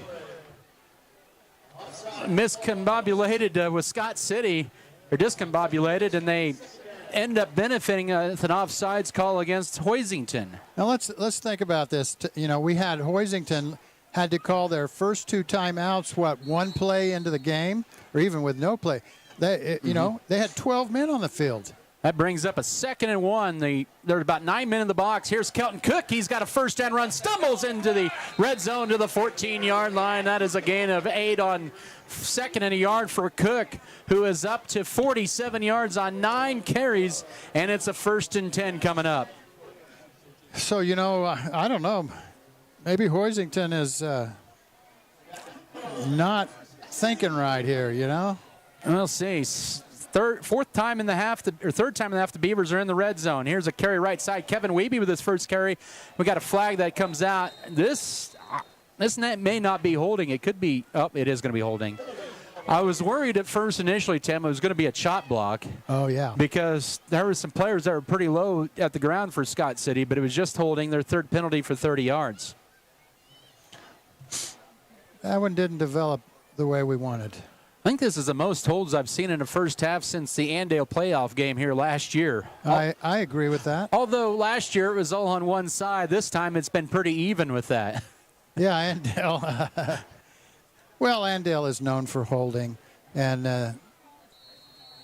Wasn't this the same crew we had? Yes, it was. Yeah. Well, and it's maybe called a little differently when you get in that part of the state as well. First and 20, 24-yard line. Vogelmoor back to pass. Looking for Tarango the whole way into the end zone. Just out in front of him a little bit too far, but he had a couple of steps on the secondary man that time. Taylor Morales, or make that Caleb Lanham Jr. 2nd and 20. That's still a great play. That was well-thrown ball. Tarango just didn't quite get there. Vogelmoor's 3 of 5 for 88 yards. All those to Tarango. He did not play last week. He started week 1 at Tarango at the wingback or halfback spot. He's a receiver now.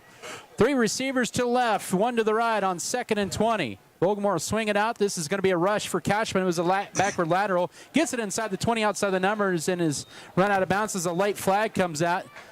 We might have a face mask here. I thought that was extra unsportsmanlike, shoving the back out of bounds. That's what I thought. It's a rush officially to the 19 for 5. Oh, yep, there is a late push that time. But they're talking things over here. They're looking at it. At first, I thought maybe Couchman had hung onto the face mask on the stiff arm initially.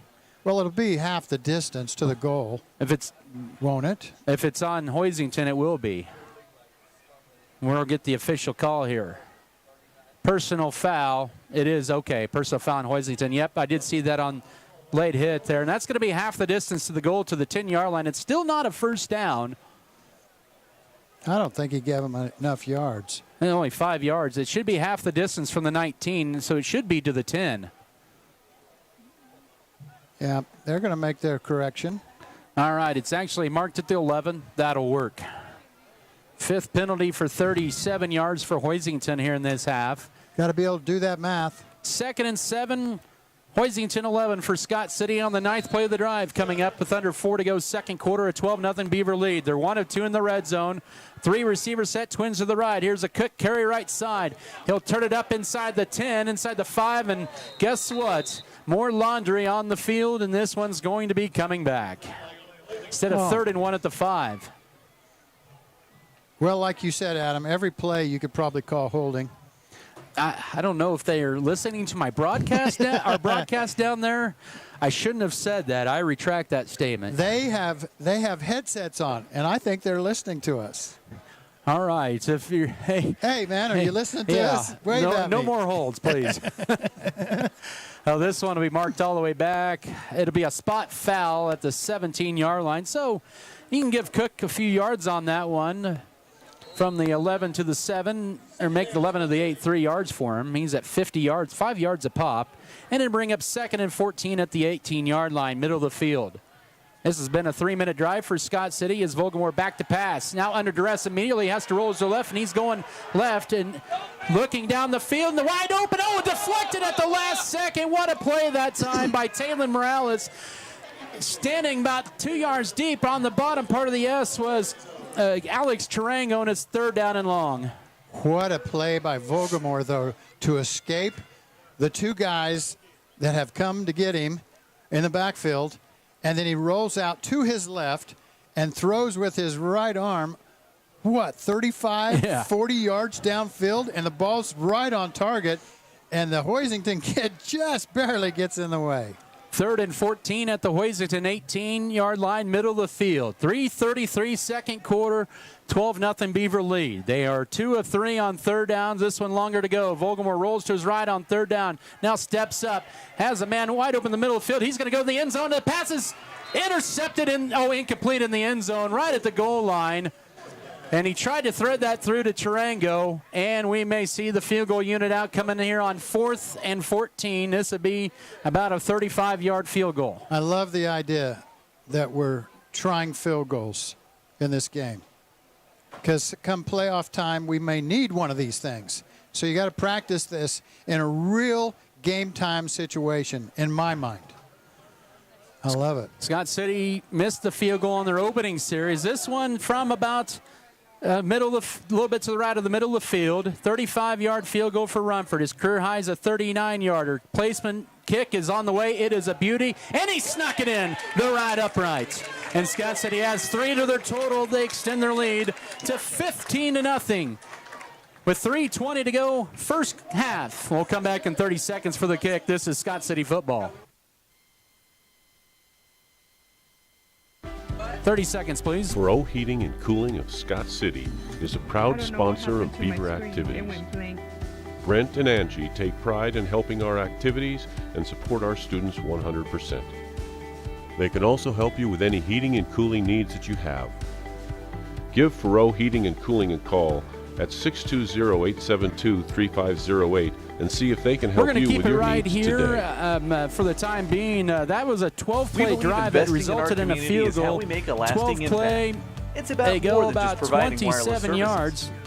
We believe in rolling up our sleeves and they working run off side by side with local organizations. 3 minutes and 17 seconds. Cherished moments, staying and that updated was on trends, or exploring your surroundings. A 35-yard field goal by Jackson Rumford, his first field goal make of the year. And that was a thing of beauty there, Tim. It sure was, Adam. That was like college-looking field goal. I mean, it was high above the goalpost. I mean, it didn't barely clear. It was way above and went deep into the sand pit out there behind, what is that, the shot put ring?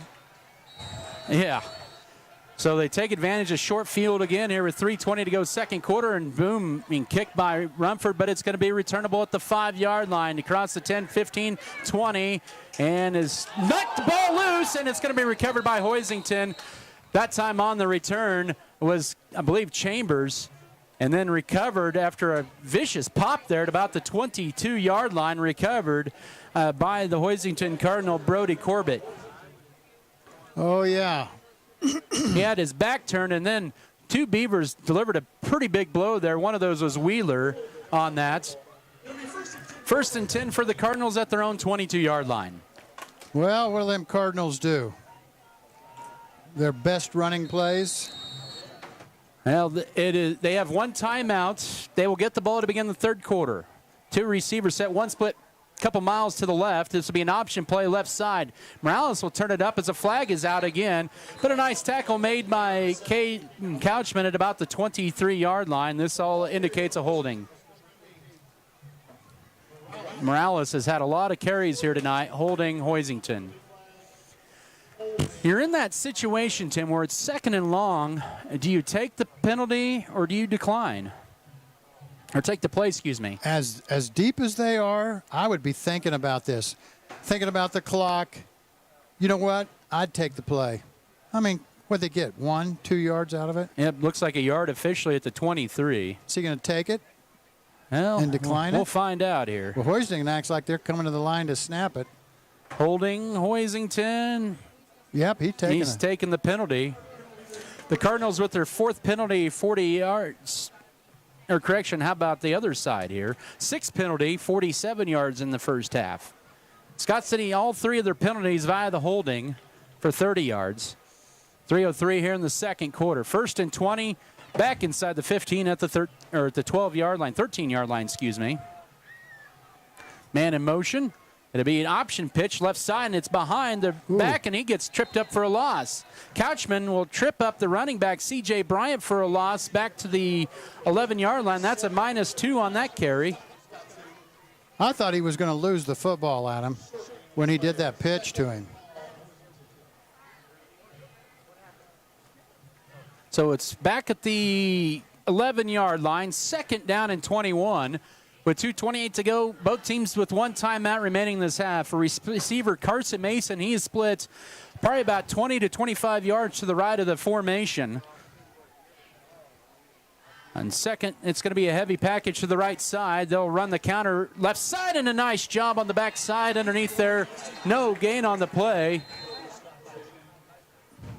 As that was Jackson Rumford with a nice defensive stop for no gain. 3rd and long coming up.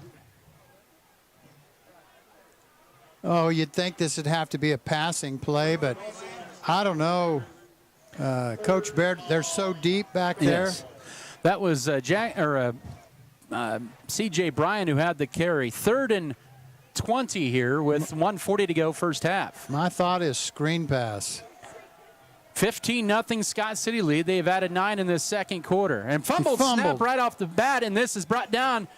And a good defensive stop that time, and Scott City immediately calls timeout. Easton Eisenhower, I believe, on the tackle of Rengala, who's had issues with the ball here in this first half. Boy, they have. This is, well, it's good for Scott City. We're leading in the game. It's wonderful. But Hoisington, it's just some things are going wrong. And it's not, it's just, sometimes it isn't your night. At the moment, we still have a whole second half to play. This game is not over. And the big thing here for Scott City right there, that was a positive because, don't allow Hoisington to get first down, get some momentum going, whether they score or not. And Hoisington feels like we've got some momentum going into this third quarter. You get the stop on 3rd and long. The holding helped a lot. But there was pretty much a net 0 yards and 3 plays there for Hoisington. Yeah, there's a minute 57 to go, and Scott City's going to get the ball. And you're going to have, what are you going to do? You're going to punt that ball to Tarango? We'll see. I mean, think about this. He's standing on their side of the 50.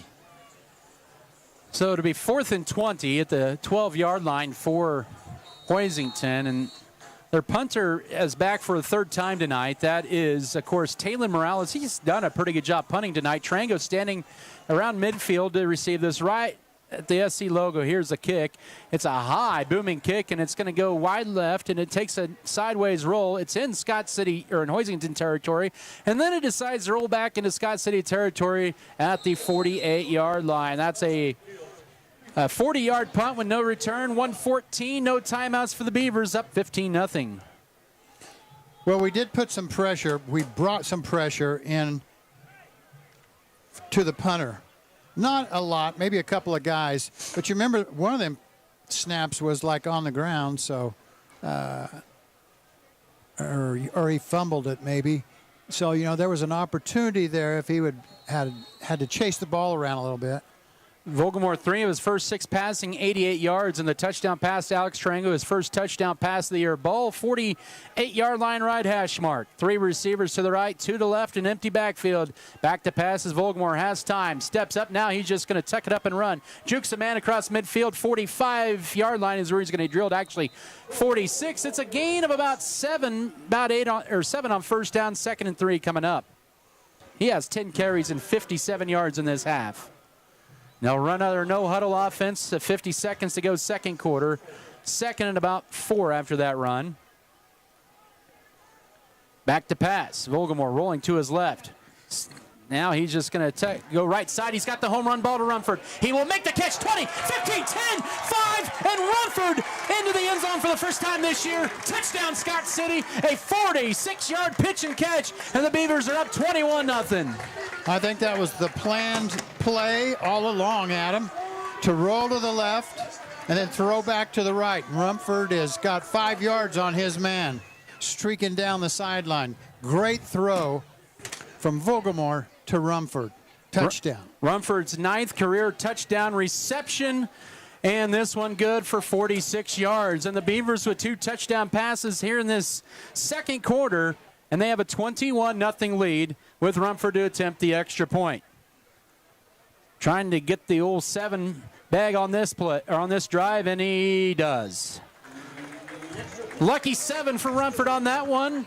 It's 22-0 Beavers with 36 seconds to go. Second quarter will come back in 30 seconds for the kickoff. This is Beaver football.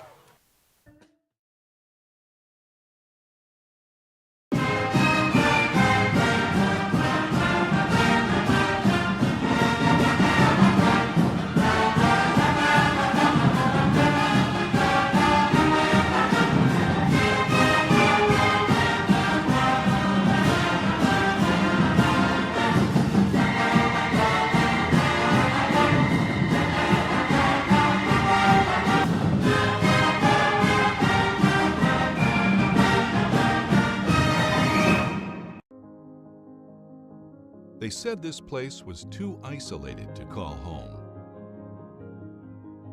They said it was too remote to build a community. And then one day, a farmer strung a copper wire from one fence post to another and changed everything. We didn't build the communities of Southwest Kansas. No, we just brought them together. BBN is brought to you by Jackson scores all 7 on the drive as Scott City extends their lead to 22-0. Well, this looks like the Beavers that we used to know. Yes. You know? Rumford to have this kicked off at the 40-yard line. That was big. Scott City with a 3-score lead right now. This will be returnable here as C.J. Bryant fumbles it but picks it back up, gets it across the 10, and it gets blasted at the 15 Ball and then goes came forward. loose. I think they'll mark him officially down at the 17-yard line. Also, we are getting some bonus coverage. Thank you, Colby Van Camp. We're on Garden City and Wichita Heights in a lightning delay, and we're on 99.9 The Rock as well. They're getting some bonus coverage of Scott City football tonight. Are they in Wichita tonight? Yeah, they're in Wichita, and they're in a lightning delay there. Okay. Well, I'm glad that didn't happen to us. No kidding. 22-0 Scott City lead. 29.4 to go second quarter. 4 receivers set 2-by-2. Shotgun setup here for actually that's going to be Morales. He'll take the keeper left side, and he has a nice run for a first down across the 30. Does Coach Barrett take the timeout as he takes it to the 32-yard line for 14? I would not be surprised if we do see Morales maybe be in the quarterback spot in the second half. We'll see. And this was new. Yes. The Wildcat thing they're doing tonight, yeah. 32-yard line after the gain of 14. He has 7 carries and 50 yards. This is him again. Morales left side at 35 and runs out of bounds at the 40. He will gain about 7.5, 8 yards on first down. Well, I like what they're doing. What he's doing, like I said, when Vogelmoor runs, that gives you an extra blocker. It's a good thing. That leaves the clock at 9/10 of a second to go first half. Well, that means one more play. Yes, at the 40-yard line. Unless they're discussing whether they're going to put another second or two on the clock.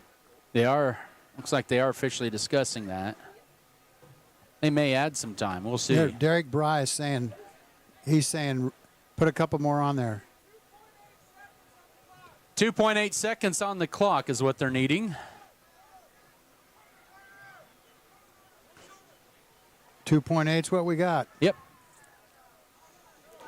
So, yeah, all of South Central Kansas, Cheney, Garden Plain, Wichita Heights, Garden City, everybody in the Sedgwick County radius of about 50 to 100 miles in a delay right now. Oh, brother. 2.8, final play of the half. It's going to be ended up being Gala under center, and he hands it off up the middle to Kraft for a first down to the 45-yard line. And that'll close out the first half. A 16-0 run in the second quarter for Scott City. Puts them up 3 scores.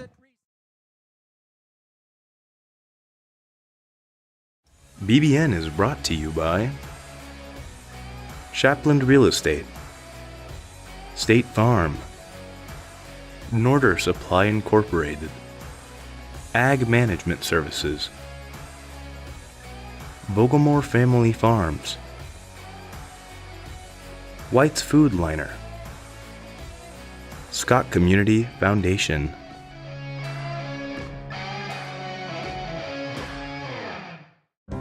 At American Implement, we know that our farmers and ranchers are getting up and going to work every morning to provide food, fuel, and fiber for the world. And even though time and technology keeps us constantly changing, one thing will always remain the same. We promise that we'll continue working right beside you. We appreciate all that you do for our country and our communities. From all of us at American Implement, thank you, and may God bless the American farmer and rancher.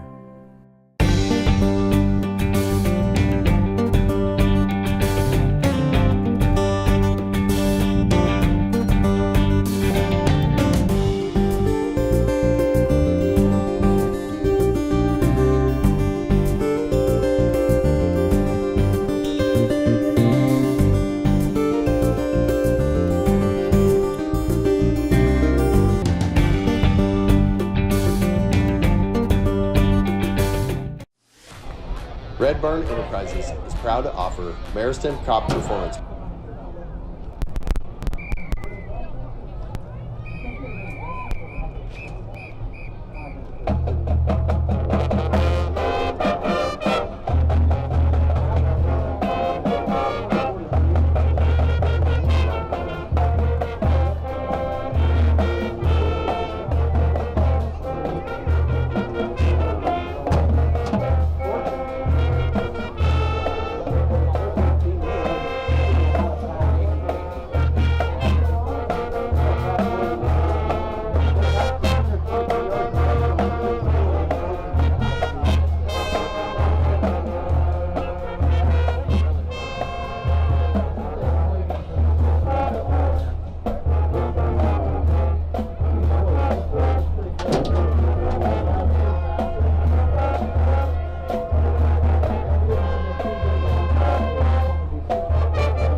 Up next, the band will feature Reed Batterton and honorary band member Peyton Berry as they perform some moves from the final number of Dirty Dancing, I've Had the Time of My Life.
Red Barn Enterprises is proud to offer Meristem crop performance products, including Upshift C and Revline hopper throttle. These innovative products help reduce fertilizer waste and boost your crop's performance, ensuring healthier plants and better yields. Committed to our community, we proudly support Scott County Athletics. Choose Red Barn Enterprises and Meristem crop performance products to enhance your farm's efficiency.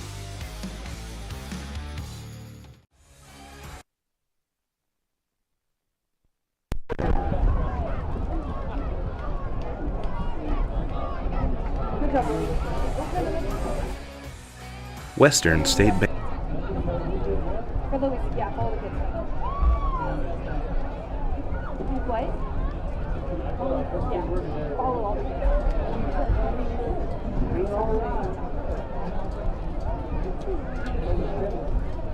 Kids probably lost last week because he didn't go for red.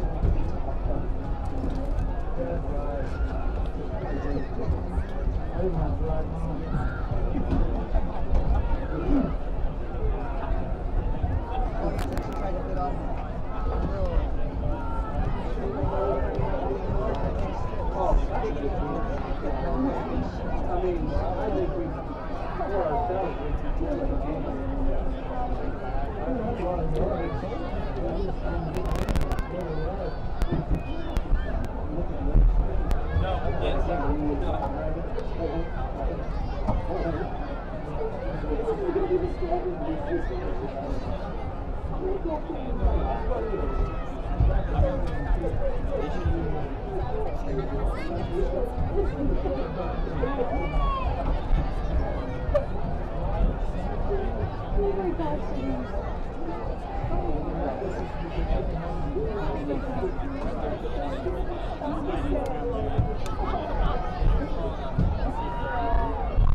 Only if she says, Grandma, come.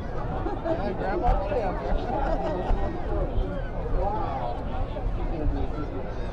I was retired.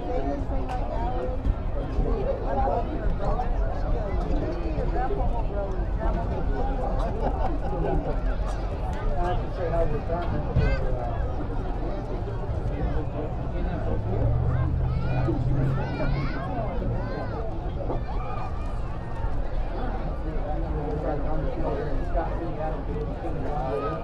Take a look at the first half stats here.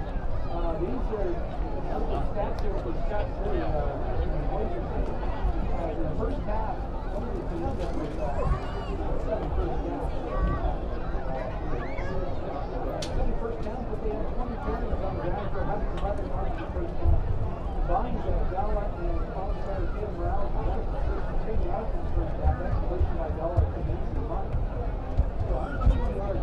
No offense for Hoisington in the first half. 58 of those were Morales on his carries. 5 for 20 for Terry Brown. When he said go. Pretty carries as well. Aguilar with 4 carries for They won at 4 on third down and 0-1 on fourth half. In the first half, those teams were terrible the first half play. Scott City had 10 points to 10. So probably right. The first half. They put up a lot of yards in that first half. 297 yards of offense, 163 on the ground on 25 carries. 57 carries for Caden More 15 on 10 carries for Scott City.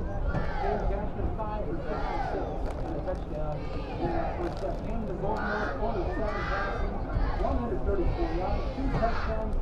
46 yards for Jackson Rumford and for Ryan reception 3 for 88 to 4 for Alex Durando in that first half. The defense were 2 of 3, actually 2 of 4 on third down and 2 of 1 on fourth down. 1-2-0 is your halftime score for Scott City over Hoisington Cardinals. For the stat with all of Scott City. I can't believe it. I was double checking the stats. I could believe it at 39 yards in the first half. Well, when you step back in here,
We'll take our final few break. That's a little Beaver cheers meeting here at halftime. We've got a full house here, and all the parents got the cameras down.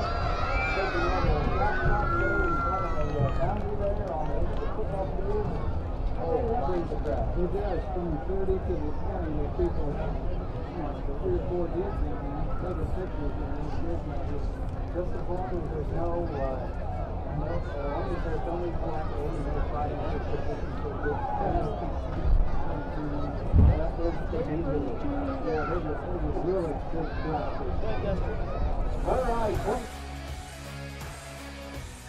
Western State Bank, Backyard Blooms and Garden Center, LLC, Spray Foamit, LLC, Good Anesthesia and Pain Management Services,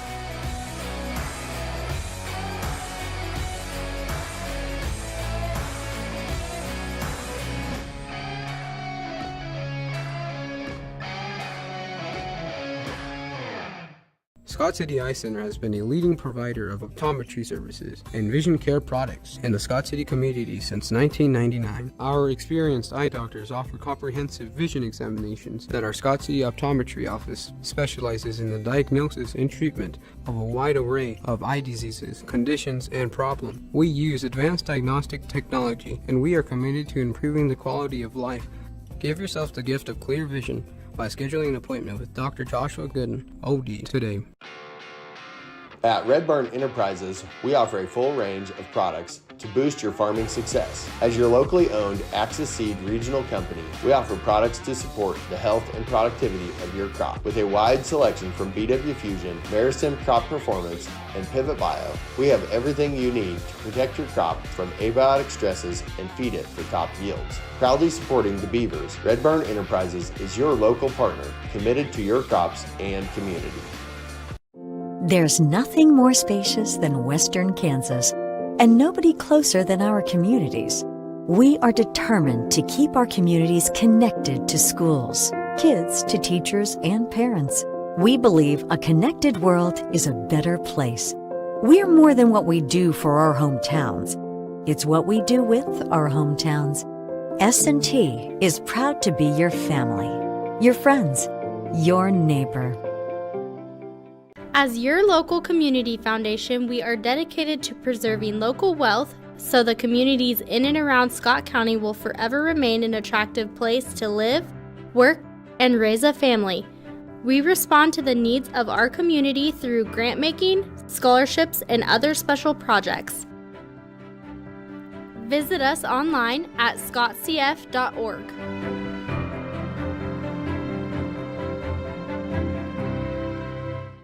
For exceptional service in real estate, put Stephanie Shapland at Shapland Real Estate to work for you.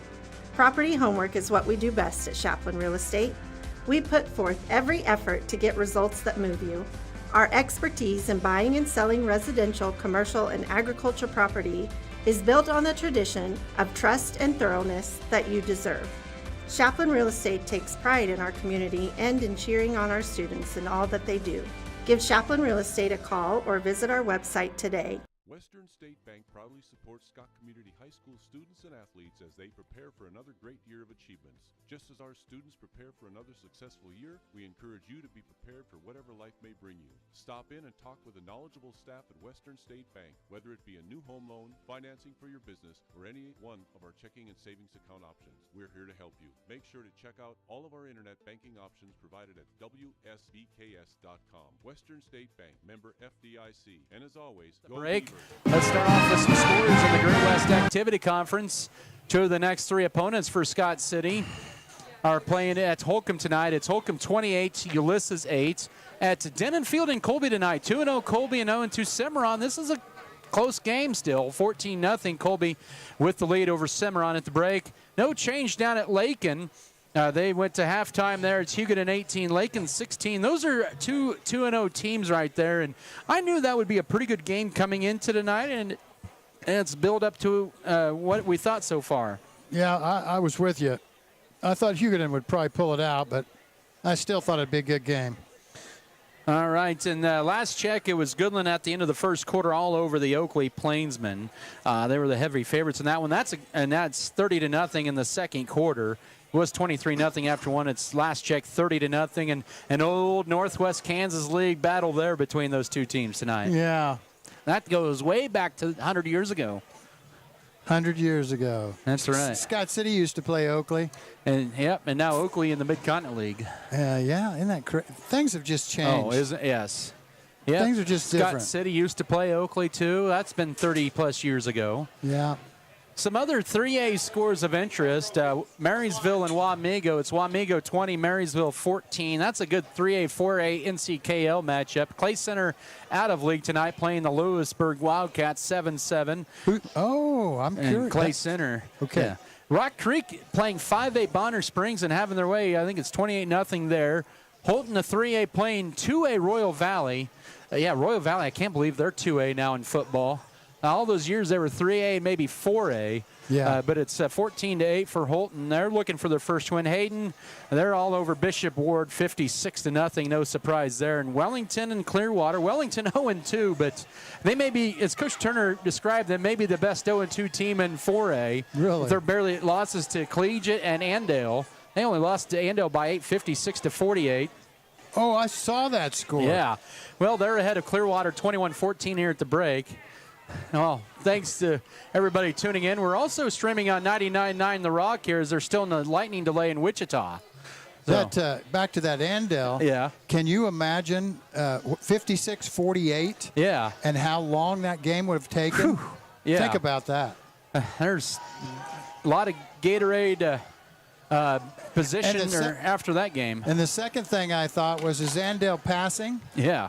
Seriously. Good question. Are they trying to, with Cheney, there's going to be a showdown again with Andale Cheney in the playoffs. Well, we'll see. Unless, Scott City disrupts that or Collegiate. Oh, that'd be awesome. All right. We're about ready for this third quarter. We got a long ways to go from there. Rumford to kick this off, defending the south end zone at the 20-yard line or 40-yard line. He kicks this one high, end over and kick, and it's going to be returned all the way back at the 8-yard line. And angling right side across the 10 as the flag comes out 15. And another flag comes out as K. John got double teamed at the 28-yard line. And there's going to be a block in the back at about the 14-yard line. That returner, by the way, was C.J. Bryant. This looked like a personal foul right here in front of us. These are two separate penalties. Well, we'll see here. He kind of tackled John, holding Hoisington. That one's declined. Block in the back, Hoisington. That one's going to be accepted inside the 15. That'll be about at the 7-yard line where they'll take over to begin this third quarter. That was a holding right there. He kind of took down John at the 28-yard line. All right. All I saw was a little pushing and shoving at the end. A little frustration there, maybe. Lots of frustration in my mind. Well, when you're 2-on-1 and you're the one being tackled, that gives Scott City a free man to tackle the returner. Mm-hmm. So the ball will be officially marked inside the 10. Now, let's see, where are they going to put this at here? The 9-yard line, it looks like. Well, it's a good start for Scott and a poor one for Hoisington. Let's see what happens here to begin this third quarter. They'll split Carson Mason wide to the right, tight end also on the right side. That flex bone set, it'll be option. It'll be a keeper this time across the 10 and to the 14. Goes the quarterback, Ren Gala. Caden Catchman with the tackle almost to the 15 for a gain of 6, setting up a 2nd and 4. So they do keep Gala at quarterback, but we've seen Hoisington switch between Morales and Gala this ball game. Yeah, that's what we were curious about at halftime. Who would be the quarterback? 2nd and 4, 15-yard line. Second play of the second quarter, 22-0 Beaver lead. Man in motion is Bryant. They'll go left this time, but it's a handoff up the middle, and it's going to be about 2 yards shy of the first down as a late flag comes out, thrown by the white hat, Quentin Flanagan. Maybe more pushing and shoving down here in the pile. Or that was Morales who lost his shoe, and it was Kraft who carried the football. Dead ball, personal foul, Scott City. Oh, that's going to be a free 15 and a first down. They'll get this at the 32-yard line after the 2-yard run for Kraft. Well, with the shoe coming off, first thing you think is there a Scott City kid twisting a foot or something? Yeah. Trying to put and then pulled the shoe off? That could have been. You never know. From up here, we can't tell. Little breathing room for the Cardinals now, thrown 32-yard line down 22-0, first minute, third quarter. Tied into the right side, receiver also right, a man in motion to the right. It'll be option up the middle for Kraft. He'll get about 4. Yeah. They'll give him a nice spot at the 36-yard line for a 4 on first down. But Hoisington with some pretty good pop here to begin this third quarter. That's exactly how they wanted to start the second half. Moving the football. Let's get back to the base of what we are. We're big up front. We got good running backs. Let's just run right at Scott City. And this is all on the ground as well. 36-yard line, 2nd and 6. 90 seconds into this third quarter. Receiver right. Tied in right side as well. Gallin sends a man in motion. He'll pitch it late. The pitch is right side to Morales. Across the 40, 45, look out, 50. 45, 40, and it's pushed out of bounds by Camden Volgamore all the way to the 32-yard line. And Morales is shaken up after that play after a nice 32-yard run. Well, he hit the ground pretty hard over here. And he has 9 carries and 90 yards. Now, did the white hat tell him to leave? Yeah, I thought he did. I said, you go to the sideline. So maybe it's all just maybe the wind knocked out. But Hoisington, 5th play of the drive coming up, has started at their own 8. They rated by an unsportsmanlike penalty against Scott City. But they have looked good on this opening drive here in the third quarter, where the clock stopped at 10:23 here in the third. 9 men in the box for the Beavers at the Cardinal 30 or at the Beaver 32-yard line. Counterplay up the middle, just 25, and a nice tackle that time by Brody Holstein, but not before a gain of about 9 to the 23-yard line. That was a quick trap play or a counter bite to Caden Chambers. Chambers just didn't run fast. I mean that was caught Scott City. To the backside there, it's a miracle he didn't just pop right through there and go in the end zone. That's kind of one of those things, backside contain for Scott City here. 2nd and 2, 24-yard line, 2 minutes and change into the second half. 22-0 Scott City, but Hoisington driving. 2 receivers set, 1 to both sides, bunch to the formation. They'll toss it wide left on a scoop play and turning it upfield and a first down inside the 20. And that is C.J. Bryant's. And we have extra launder on the field and then tack on some more yardage. That looked like face mask to me all the way. And ball is marked at the 16. That was a run of 8 for Bryant, who has 4 carries and 15 yards for a first down, pending the penalty. All right, 2 flags picked up here. All right, what do we have? The call coming. Personal foul, face mask, Scott City. Yep, you're right on that one. So that's going to put this ball inside the 10, and it's going to bring up 1st and goal for the Cardinals. And they'll mark this at the 9, I believe, after the 6-yard run, or 8-yard run, and then 1st and goal at the 9. First time for Hoisington into the Scott City red zone today. This is their opening drive of the third quarter, and it's taken just 2.5 minutes off the clock. At the 9, 1st and goal. Keeper this time by Gulla inside the 5, and he's into the end zone. Touchdown, Hoisington. Gulla from 9 yards out on his first rushing touchdown of the year, and Hoisington on the board, down 22-6 with 9:23 to go, third quarter. We've played 2.5 minutes. They went to the length of the field. This game's anybody's game. Now they're going to go for 2. Are they a go for 2 team? Now they're an extra point team. Morales, they have made 1 2-point conversion this year. They've only attempted 1. I don't see a T. 22-6. Yeah, they're going to go. Morales is 1 of 2 out of PATs, out of the hold of Rengala. 22-6 right now, your score.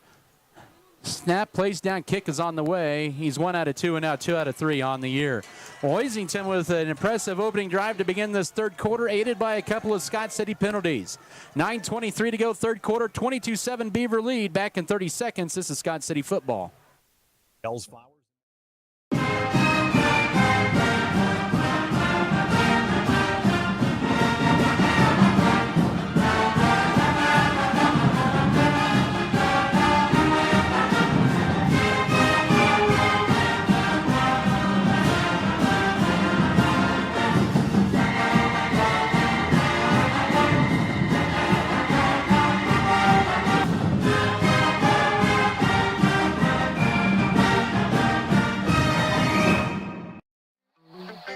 Football tonight here is presented here by Pokey Feeders, Precision Ag and Seed, Pioneer Communications, Our Brothers Auto Body Mechanic, Richards Financial Services, Road and Beacon Green Agency, and Iron Insurance Partners, Roto Mix, Scott City Ice Center. But boy, Hoisington with a nice 6-play drive all on the ground.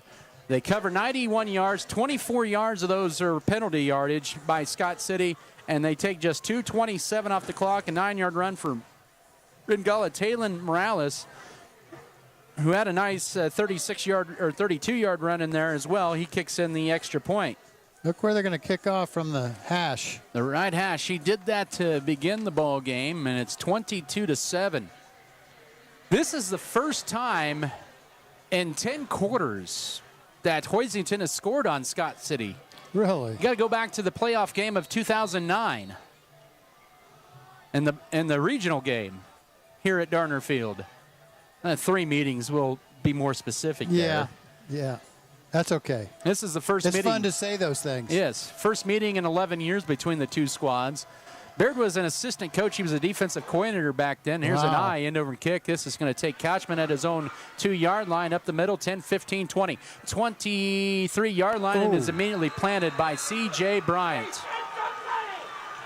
All right. Hoisington stops Scott City on the kickoff return, and the Beavers will have it at their own 22. Ooh, what a hit. Now, it looked impressive, but really there was another Hoisington kid down on the bottom that had legs or he tripped over, but it was still a nice hit at the end. Let's see what Scott City's offense can do here.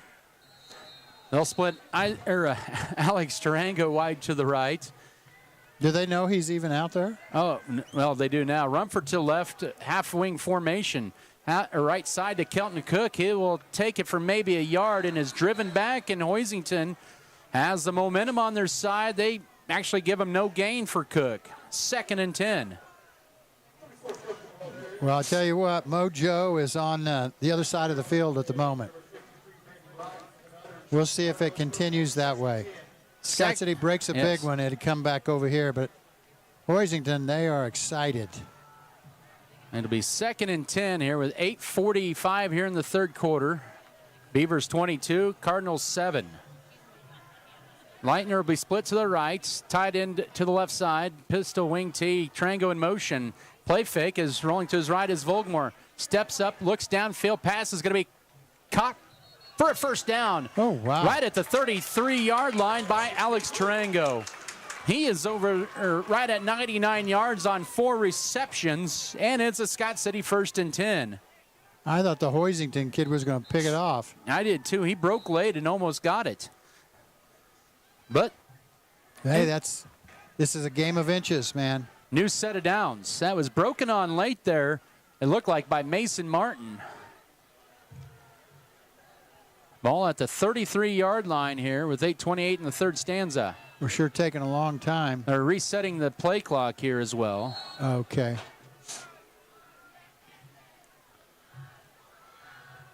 Tarango will be split to left, Rumford tight rights. Have that wing T here. Quarterback sweep left side. Room on the left side here for Volgamore outside the numbers and be escorted out of bounds for a gain of about 8 to the 40-yard line. Running him out was Carson Mason, 2nd down and 2. 11 carries, 65 yards for Volgamore, and all Scott City does when they go out of bounds is just stop the clock here. But nice 8-yard run on 1st and 10. Yeah. You'd like to see him maybe stay in bounds, but heck, that's okay. Wayne to left, 2nd and 2. Kelton Cook up the middle, who he gets drilled immediately and is driven back. No gain on the play, and Hoisington has stuffed that play twice here in this third quarter. Leading the charge was the senior Taryn Kraft, and it's going to bring up 3rd and 2. And they were tugging on that football again, too, Adam, as they were making the tackle, trying to rip that ball out. Cook did a good job of keeping a hold of that football. 3rd and 2, Scott City 2 of 4 on third downs at their own 40 left hash mark. Under 8 to go third quarter, 22-7 your score. 2 receiver set, Volgamore back to pass, a little quick out. Rumford first down as he falls back to the 45-yard line. A nice play that time for 5 and a 1st and 10. Yeah, all they were trying to do there was get a 1st and 10. Just catch the ball. You don't have to go anywhere else. Just catch the ball. Hoisington rushed their 2 inside linebackers right up through the center. And Scott did a good job of stopping that. But it was a quick pass, too. 45-yard line left hash mark. 7:28 to go third quarter. Weeby in motion. It's going to be a quarterback sweep out. We're going to have a play come back. Pierce Vallejo making a season debut in there, but this is going to be coming back. And, boy, that's a tough break there. That was about a 20-yard run for Volgamore to the 35 of Hoisington. Legal shift is going to be the call on Scott City Yep, they had 2 men moving that time. Yeah. We've been coming close on that, I think, the whole game.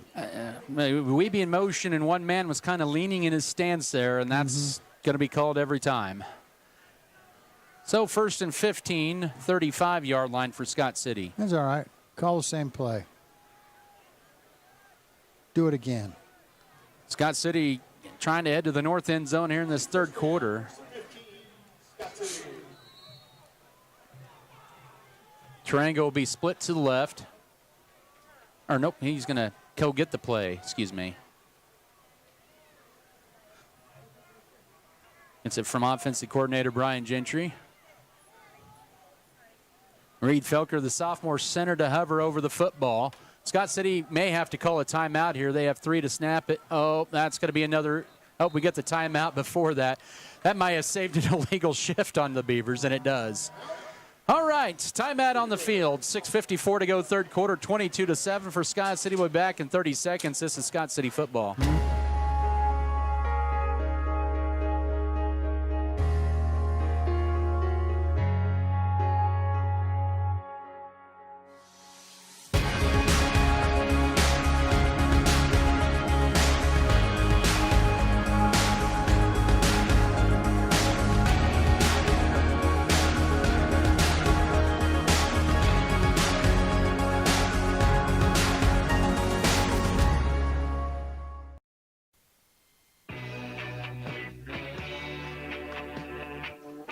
Football presented here by Scott City Pharmacy Giftologist. Also want to thank Scott Community Foundation, Scott County Abstract and Title Company, Scott Cooperative Association, Scott County Hospital, Scott County Records, Scott Pro Security, State Bank, Sharp Shooting and Supply, Specialty Risk Insurance Agency, Spencer Pest Control, State Farm Insurance, Stevens Veterinary Services, the Solvay Foundation, and Trophy Wine and Spirits. Well, Scott City had to burn a timeout there. A little confusion there, and 2 men in motion right as they called the timeout, running out of time on the play clock. 1st and 15 at their own 40, middle of the field. Man in motion is and now back to pass. Swinging out to left. Kelton Cook, his second reception of the year. Guess what? Another flag as they take it to the 44-yard line. Well, he made 5 yards, but you'd think this would be against Scott City. Boy, that was awful quick. Flag on the play. And I have no clue what it is. No idea. I missed it. I did too. No. Oh, legal shift on Scott City again. Okay. So as it stands, it would be 2nd and 10, but it's going to bring up 1st and 20 for the Beavers if Hoisington does elect to take the penalty. Oh, they got to take it. Yep. They don't have to, but I think, in my mind, they have to take it. That only says that Scott City maybe wasn't fully set for a second there. See, that's what I've been thinking. We're getting awful close on that. We put that guy in motion, and somebody else is moving. 1st and 20, 35-yard line. The Beavers going the wrong way here with a couple of penalties. Play fake. Volgamore rolls to his right. Trying to go out and up for Alex Triangle. He's got man wide open. That is Wiebe down the field. He will. It's intercepted off a deflection. Oh, you've got to be kidding me. Martin with it across the 20, 25, and still going. And it's going to be across the 30. Wiebe was wide open as he was falling back. Couldn't quite make the catch, and into the hands of Mason Martin for his 3rd pick of the year. Oh, man. Yeah, Wiebe put his hands up above his head and tried to catch it like that. Instead of, he slowed down and the ball got over him, so he had to put his hands up.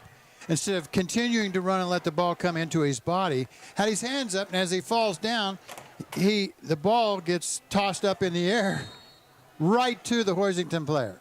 And Hoisington with some momentum now will have the ball at their own 32-yard line, down just 15 mid-third quarter. Tied into the right side, they'll hand it off to Kraft on 1st down, and he'll bowl his way for 4 to the 36-yard line. And right now, Hoisington starting to lean on Scott City a little bit here in the second half. Sure are. And what you mean by lean on is they're just running right at them. Offensive line, Hoisington pushing Scott City back. You're the Scott City defensive line. You've got to stay low, especially with a team that runs downhill like Hoisington. Well, and they're big boys over there on that offensive line, too. 2nd and 6. It's a 4-receiver set. Kraft to the left of Rengala. 5:40 to go, third quarter, 22-7. Scott City leads, but Hoisington the momentum. It's a direct snap and a nice play. Face and the back, mask. No, it wasn't a face mask. It was a good tackle that time. Oh. It was lower. It was Taylor Morales, who was in the quarterback position. No gain on the play. Wow. And that sets up a 3rd and 6. Ryan Lotta. I thought I saw his head get snapped down and turned around. Nope, that was Lotta, who he might have grabbed underneath the face mask on the shoulder pad. Okay, there you go. 3rd and 6. Hoisington 1 of 4 on third downs. Did not attempt a third down on that opening drive of the third quarter. 5 minutes to go, third quarter, 22-7. Scott City the lead. 36-yard line. Gala back to pass. Steps back and fires it deep downfield, down the middle of the field. Too far in front of the intended receiver, C.J. Bryan, who had a step on the Scott City defender in a big 3-and-out for the Scott City defense. Oh, wow. The pass receiver was right where he should be, and he was a step ahead of the Scott City kid, and the ball just was not put right on target.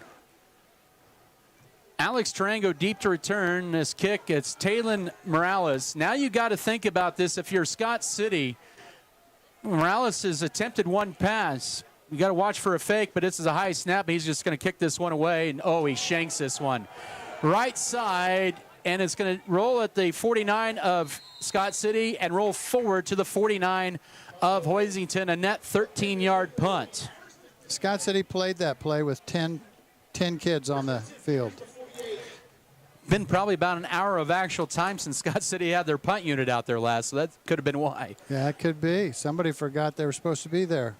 4:45 here in period 3. Scott City with a 22-7 lead, and they get the ball for the third time in this game in Hoisington territory to begin a possession at the 48-yard line.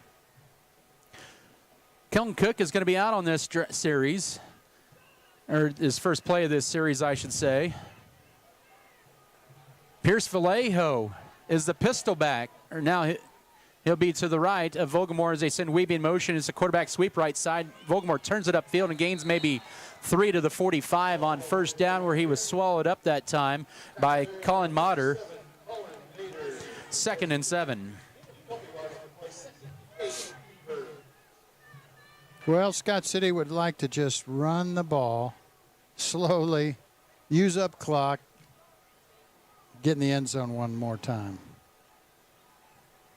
It's been 7-0 for Hoisington in this third quarter. They went 91 yards on their opening drive and 6 plays to begin the third quarter. Man in motion on second down, play fake. Vogelmore looking left, finds Couchman. He makes the catch and is hit out of bounds right at the 40-yard line, knocked out there by Taylor Morales and Rengala. He'll be 2 yards shy of the first down on a pass play at 6, and Couchman with his second catch of the year. Oh, what I love about that was here I'm talking about, we're going to run the ball and keep the clock moving, and they throw the ball. I love it when they make me look foolish. Yeah. Third and 2. Vogelmore now 156 yards passing. He has hit 3 different receivers, 7 of 12 passing, 2 touchdowns and a pick. Beavers 3 of 5 on third down. Here's Weeby, his first official carry of the night, and he is going to be about half a yard. We'll see. It'll be close right at the 38-yard line for a gain of 2. He did have 1 carry in the first half, but that was nullified on a holding. Where they spotted, it's going to bring up 4th and about a half a yard.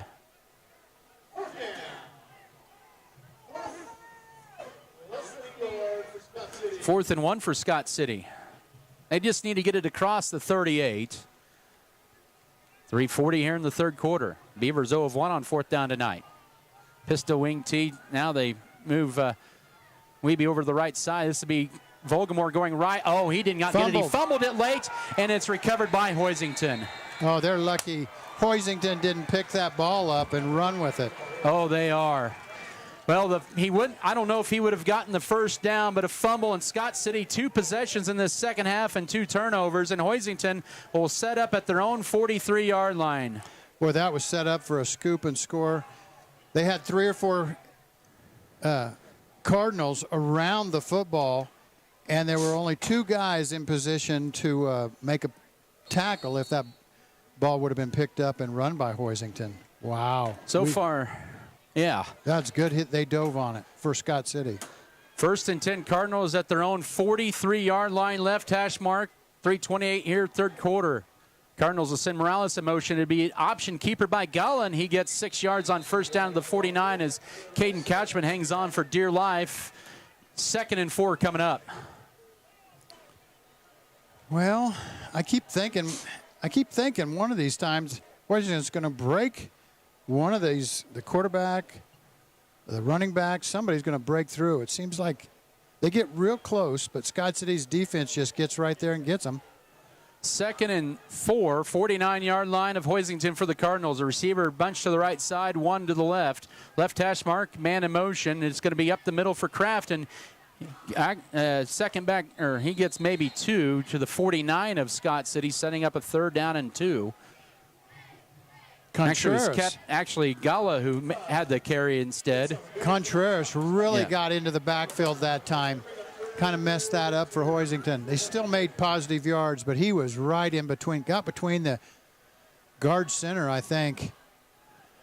Hoisington 1 of 5 on 3rd down, but 3rd and 2 as we're approaching the 2-minute mark. Third quarter, 22-7 Scott City, but Hoisington with all the momentum here in the second half have forced 2 turnovers. Scott City -3 on the year in turnovers. Direct snap, Morales up the middle, 40-yard line, inside the 40. Jackson Rumford with a tackle all the way to the 36-yard line on a gain of Baker's dozen, and Morales now at 103 yards on 11 carries. And he's going out again. Now he's gimping. Every time he's carried it on a big play, he gets smacked really hard. This time he'll go stand on the sideline for a little breather. Now, Scott City over the last 2 weeks now -6 in the turnovers after being +3 week 1 against Cimarron. -6. 1st and 10, 36-yard line of Scott City for Hoisington. 100 seconds to go, third quarter. They have 10 to snap it. 2 receivers set, both to bunch the formation up the middle to Kraft on first down. Lowers his shoulder, gets nearly 6 on first down to the 30-yard line. Brings up 2nd down and 4. Rumford in on the tackle. Wow. That quick hitter is amazing, isn't it? Yes, it is. Quarterback kind of, it is a quick dive thing. I love it. Quick dive. Kraft averaging 5 yards a carry, now at 9 carries and 45 yards. 2nd down and a long 3. Final minute of this third quarter. Time-wise, it's been controlled by the Cardinals. They trail Scott City 22-7. Gala back to pass on 2nd down. Will look left. Pass is going to be incomplete through the hands. Maybe a little bit too far in front of the intended receiver, Mason Martin. It's going to bring up 3rd and 4. That was one of those plays on 2nd down. See what we can get. It's still probably 4-down territory. Well, that's a good time to do it on that 2nd down because Coach Baird over there thinks, well, I got 2 downs to make 4 yards. Surely we can do that. They're averaging probably, 4 or 5 yards a carry, I would think. Oh, yeah. Another 3rd down attempt. They've already converted 1 on this drive. 55.2 to go third quarter. 31-yard line, 3rd and 4. Up the middle to Kraft. Nope, keeper by Gala, and he'll be about full yard shy of the 28. Big down coming up, man. Underneath there was Emilio Contreras on the stop. 4th and 1 coming up. They're going to have to snap one here in this quarter, too.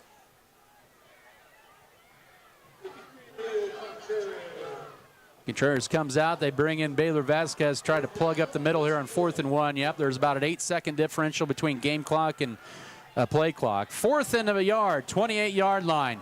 Can the Scott City defense get a stop here with 20 seconds to go? Third quarter, 10 to snap it here.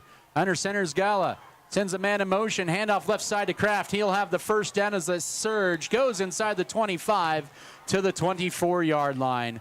And what looks to probably be the final play of the third quarter, Kraft carries that for 4. He's nearing 50 yards on 10 carries.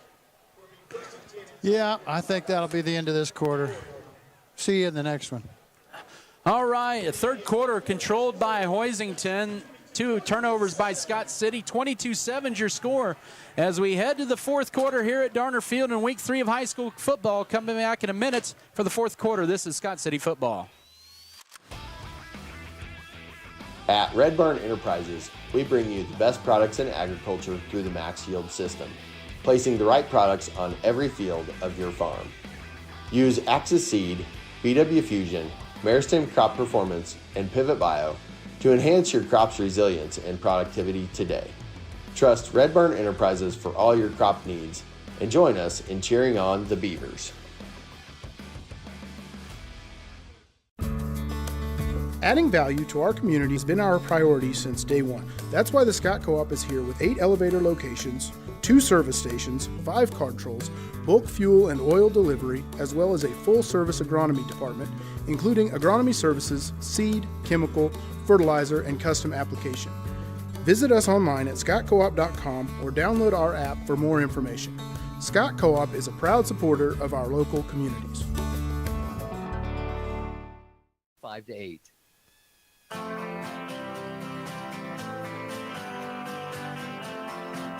Fourth quarter coming up here at Darner Field in Scott City here on KSKL Scott City. And it's been a third quarter, second half so far controlled by Hoisington, 22-7. Scott City, though, does lead on the scoreboard. But the Cardinals will have their 8th play of the drive coming up.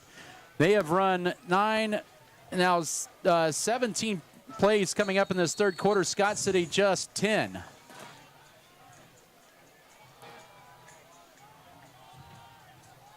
First and 10 for Hoisington at the Beaver 24 as they have moved to the north end zone in this fourth quarter. Man in motions, Morales. He'll get the toss right side, and he's brought down for a 5-yard loss by Brody Holstein at the 29. Right place at the right time. That pitch went right to the running back, and Holstein was just right there to make the tackle. Sweep to the right. So 2nd and 15 here. First minute of this fourth quarter, 22-7 Scott City. That third quarter probably came at a good time for the Beavers. Recollect themselves on defense. Mason to the right side, tight end left side. Man in motion, that's going to be up the middle, or trap up the middle. Here's almost a first down carry. And inside the 20 to the 18, an 11-yard run for Taylon Morales. And it sets up a 3rd and about 4 coming up here for the Cardinals.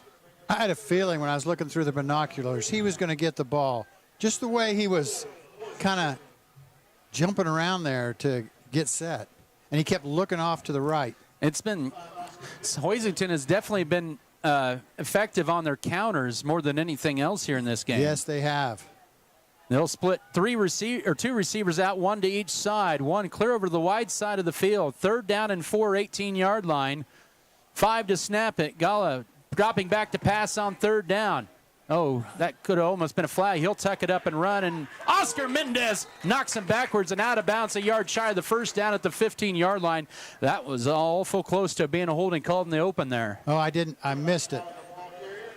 But I thought, oh my goodness, this kid's going to run into the end zone. I thought when he first started upfield.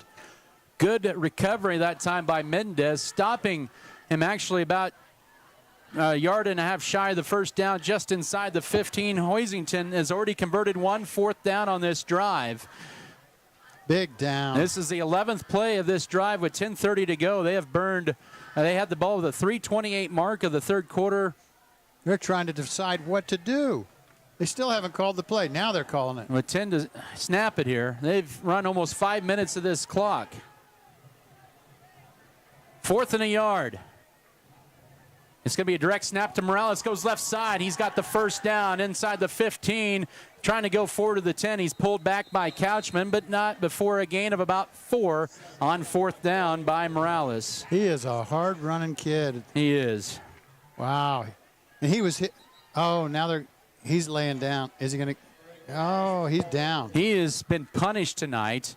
Camden Volgamore made the initial contact. He has 14 carries, 105 yards, and he is down on the turf. I mean, even after he got hit so hard, then he spun around. I thought he was going to get away. Let's hope it's a cramp. Now they're working on him here. Football once again presented here by Turner Sheet Metal, Volgamore Family Farms, Western Kansas Insurance Service, also Western State Bank, Wheeling Electric, White's Food Liner, Wilkins Physical Therapy, Winderland Farms. This is a little bit more serious. They're got the athletic director for Hoisington, Ferncraft, out there. They're bringing the EMS crew, or trying to bring the ambulance crew. They're out there for Taylor Morales, he's had a good night. You hate to see that. And oh, yeah. Boy, both teams are injury-riddled right now. Jason Robinson was out for them. He had 9 picks a year ago for Hoisington. He had an interception on the first play of the season, hurt his ankle. He's out for probably a couple more weeks. Kyler Russell's out for Hoisington tonight. He was a starting wingback. And you go down the line, they're going to bring out the Gator here with 10:23 to go. Let's take a 1-minute break for now. Well, let's take a 30-second break. 30-second break, 22-7 Beaver lead. Back in 30, this is Beaver football. Sports have this amazing way of making a positive impact in our community, whether it's helping children, boosting local economies, or creating role models. That's our goal at American Implement, too. We believe in being a part of the communities we serve by just being a good neighbor. Thanks for being ours. 345 or in Scott City at 620-872-7226. Farm Bureau Life Insurance Company. Farm Bureau Property and Casualty Insurance Company. The good news is they take Taylor Morales. They're helping him off the field. They don't need the Gator, and so that's a good thing there. But it's the 12th play of the drive for Hoisington. They have burned over 5 minutes on this drive after the fumble. They have it 1st and 10 at the 12-yard line of Scott City. It is 22-7 for Scott City. The Beavers with 2 possessions in the second half and a couple of turnovers. One was on a deflected pass and interception. The other one was a fumble on 4th down, trying to reach it out for the first down. And that was the last drive that Scott City had, and Hoisington recovered the fumble there at about their own 42-yard line. They have gone 30 yards on this drive. They've converted 2 4th downs and a 3rd down. Okay, what down is it anyway? First. Okay. Yeah. Got to get my head back in the game here. The clock will wind with 10:18 to go. 2 receivers split wide to both sides of the formation. The flex bone set under center. Gala, he'll hand it off to Kraft up the middle. And Scott City defends that one well. Gain of about a yard to the 10 on 1st down, setting up 2nd and about 8.5, actually, inside the 10 to the 9. Straight fullback blast to the right side, nothing fancy. So it's 2nd and 9 from the 10 with 9:45 to go in this one. It's approaching a 6-minute drive here for Hoisington. They have had the ball for nearly about 13 minutes of this second half so far. It'll be an option play. Keeping it is going to be Gala. He'll be tackled by Couchman at about the 5. Give him 5 on 2nd down. 14th play coming up at 4th and 5, or 4th and 4 at the 5, or 3rd and 4 at the 5, excuse me. It's hard to defend. I mean, it's the option play. He's going to either give it to the fullback or the quarterback's going to keep it. That time the quarterback kept it, and he was just open for about 5. 3rd and 4 at the 5. This is 4-down territory with 9 minutes to go. Play number 15 of this drive, or make that 14 of this drive for the Cardinals. Under center is Gala. He has 5 to snap it. He'll send a man in motion, play fake as he rolls to his left in the end zone. Nobody there. He overshot Kraft in the end zone. About 8 yards deep, and it brings up a 4th and 4 at the 5-yard line. That was a great play. I thought the quarterback was just going to roll out and run with the ball. He had a guard in front of him where he could have run with the ball, but the receiver is wide open. He just missed him, as they've done all night long practically. He's overthrown his receivers just repeatedly. I'm shocked he didn't run it. Adam. Yeah, 4th and 4 at the 5-yard line. Hoisington is 2-2 on this drive on 4th downs. Can Scott City get one more stop? They're going to spread this out. Look for a draw here. 4th and 4 at the 5. Back to passes. Gala looks left in the end zone. It's low and it's incomplete. 3rd time's the charm on 4th down for the Beavers. Hoisington runs nearly 7 minutes of the clock, and they come out empty-handed, and Scott City's defense survives. I'm surprised. They have moved the ball, running the football all the way down here, and then they do two pass plays. Wow. That just shocks me. He did not continue to run the football. For Scott City, what a play. Our kid stretched out there and knocked that ball down.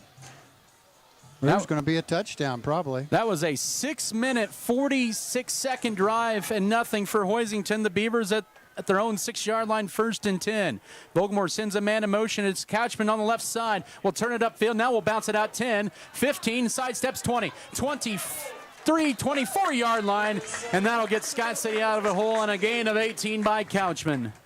That's been one of the best plays all night long, other than those 2 big pass plays, but our running plays, that has been, how many yards Couchman got? 74 yards on 6 carries. He's now leading rusher yard-wides for Scott City. It's been just 4 different backs tonight. Vogelmoor with 13 for 68 leads the way in the carries. Here's a carry for Wiebe right side on 1st down. Follows his lead blockers and then gets hit right at the 30. He hits a stone wall.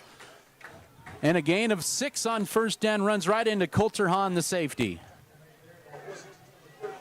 Well,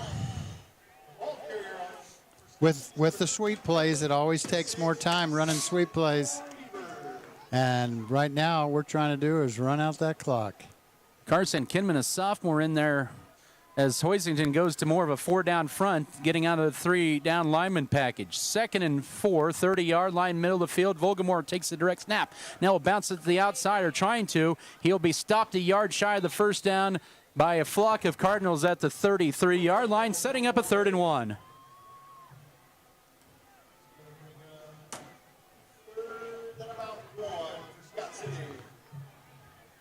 And keeps that clock a tick. And Hoisington does have all 3 timeouts remaining, but it's a 2-score game here, middle of the 4th quarter. Yeah, they needed to score on that last series. 3rd and a yard. Scott City 3 of 6 on 3rd downs. Wiebe makes it 4 of 7. Bounce to the outside of the stiff arm. 45 outside the numbers to near midfield, where he's tackled by Carson Mason on a gain of 16 on 3rd and 1. Nice run. And stayed in bounds. That's the most important thing. And more importantly, he hasn't carried the ball much. He only had 1 official carry through 3 quarters. He has 2, so he's kind of got that extra burst. Maybe that some of the others don't, have toting the ball a lot and getting hit a lot. So the ball near midfield for the Beavers, starting at their own 6-yard line. They're to their own 49 right hash mark. 6:35 clock running 4th quarter, 22-7 Beaver lead. Pistol wing T, triangle split to the left, Couchman in motion. Quarterback keeper left side on the option. He'll pitch it late as a flag comes out. And Couchman takes it for a 1st down to the 40, but this is going to be all for naught here. It'll be a holding on Scott City. Yeah, that's too bad.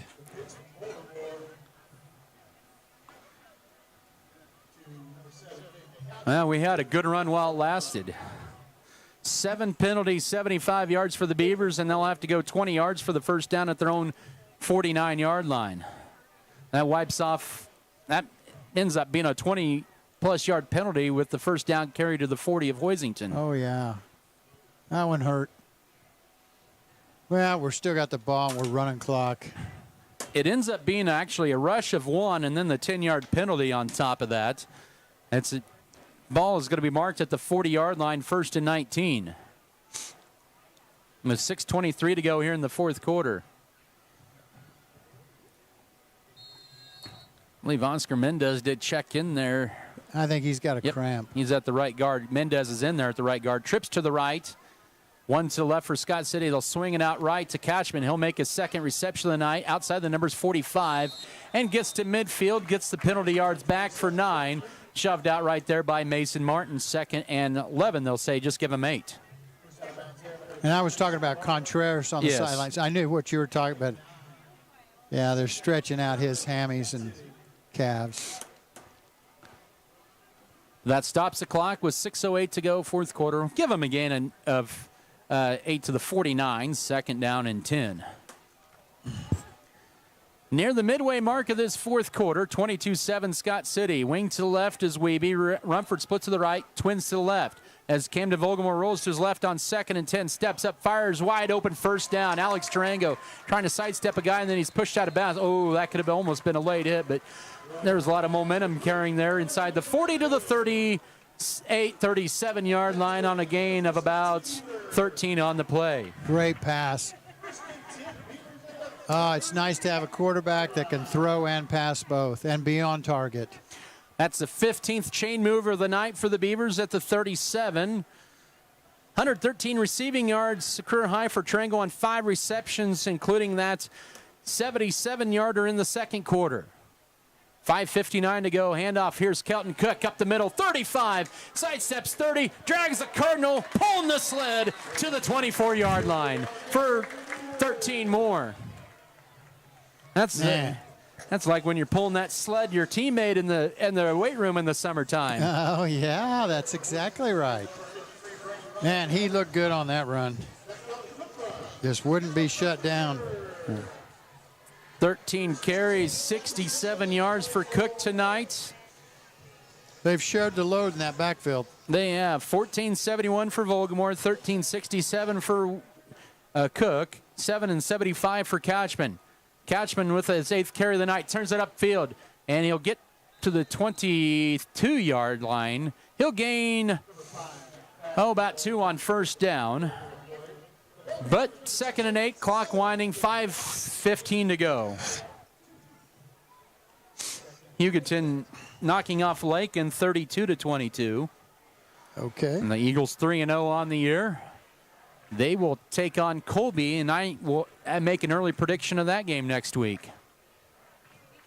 I'm going to pick the Eagles to win that one. Who are they playing? Colby. Oh, shit. They're both Eagles, Adam. I know. That's why I'm picking the Eagles. You're no fun to play against. Left hash mark, 2nd and 8, 22-yard line. Oh, Scott City ran too much time. Nope, they get the timeout beforehand. 4:40 to go. We'll take it as well. 22-7, Scott City lead. We'll come back in a minute. This is Beaver Football. BBN is brought to you by Lone Tree Farms, J&R,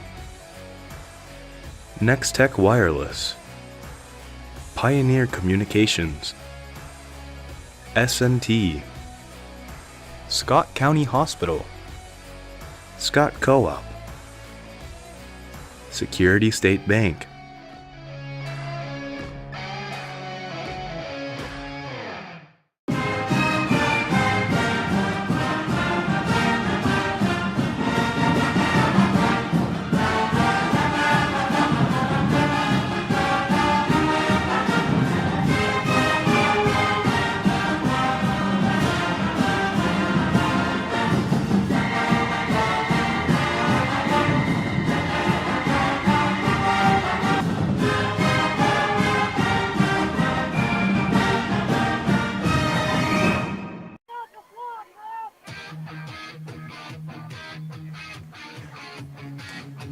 To go, fourth quarter. This drive for Scott City is a 4-minute drive that started at their own 6 after turnover on downs on 4th and 4.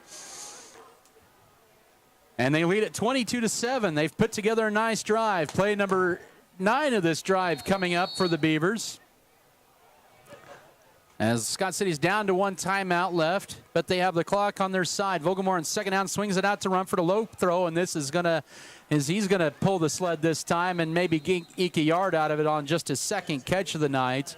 I thought they might say it hit the ground. It was a low pass, but it's good for 1. His 3rd catch of the night for 52 yards.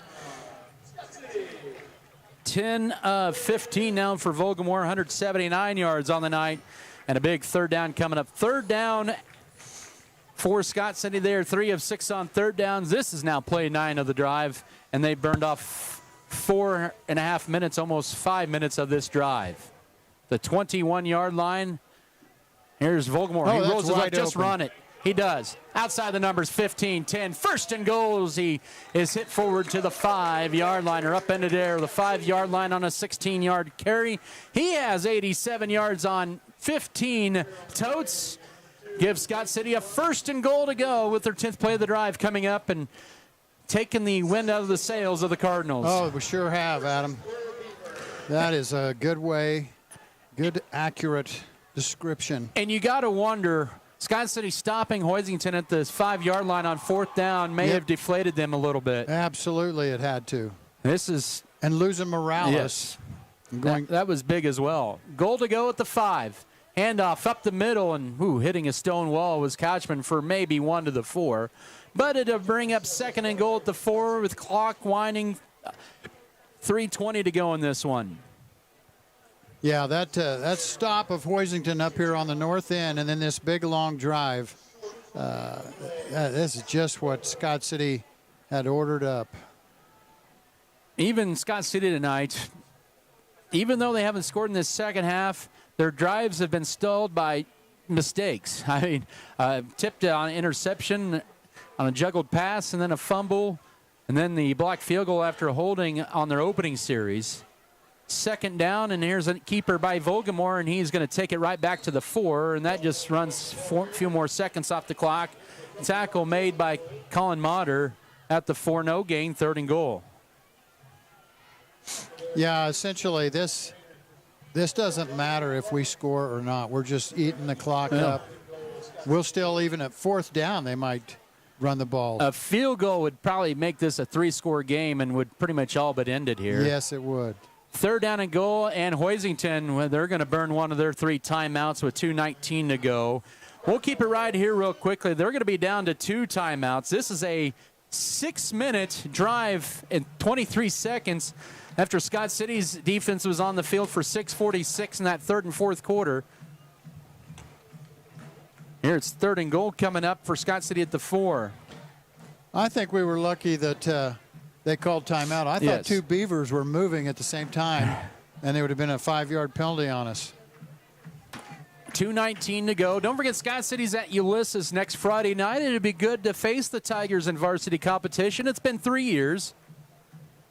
Oh, I think it's awesome. We get to play them guys. Last time Scott City played down there was week 1. I think it was like 35-22 Scott City. Kind of a little bit of a shootout there in week 1, and I know Ulysses has a different coach since then. Cade Albert is in his 3rd season, Tigers. They were down 28-8 at Holcomb at halftime. Haven't seen an update on that game. Goodland was all over Oakley at the break, 44-0. Last check in that one. Mentioned Hugoton, 10 points better than Lake, 32-22. Yeah. Scott City leading here, 22-7. Only score came in the 3rd quarter on a Rengala 9-yard run with 9:23 in that 3rd quarter. That was a nice 91-yard opening drive for Hoisington to begin this 3rd quarter. Scott City is working on a 90-yard drive of their own. They started at their own 6. They're at the 4 on 3rd down. Play fake, rolling to his right, Volgamore. He's just going to tuck it up and dives for the pylon. Yes! Touchdown! And the dagger delivered by the senior with his 3rd total touchdown of the night, and it's 28-7 with 2:12 to go. Ah, beautiful. Volgamore with his speed outrun him to the corner, and then he dove at the end. That's a 13-play, 94-yard drive and 6.5. Volgamore 91 yards on 17 carries. Runford looking at attempt point number 29 bobbled snap or ground ball snap. Tarango puts it on the tee, and Rumford boots it through the uprights. 29-7, 2:12 to go. We're coming back in 30 seconds. This is Beaver football.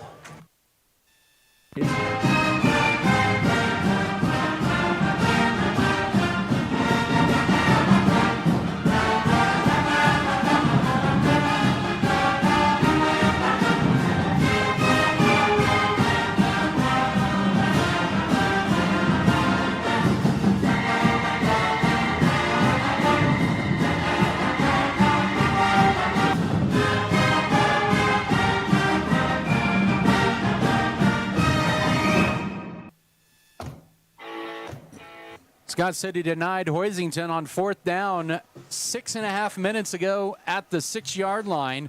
And the Beavers go 13 plays, 94 yards, and 6:30. Camden Volgamore runs it in from 4 yards out.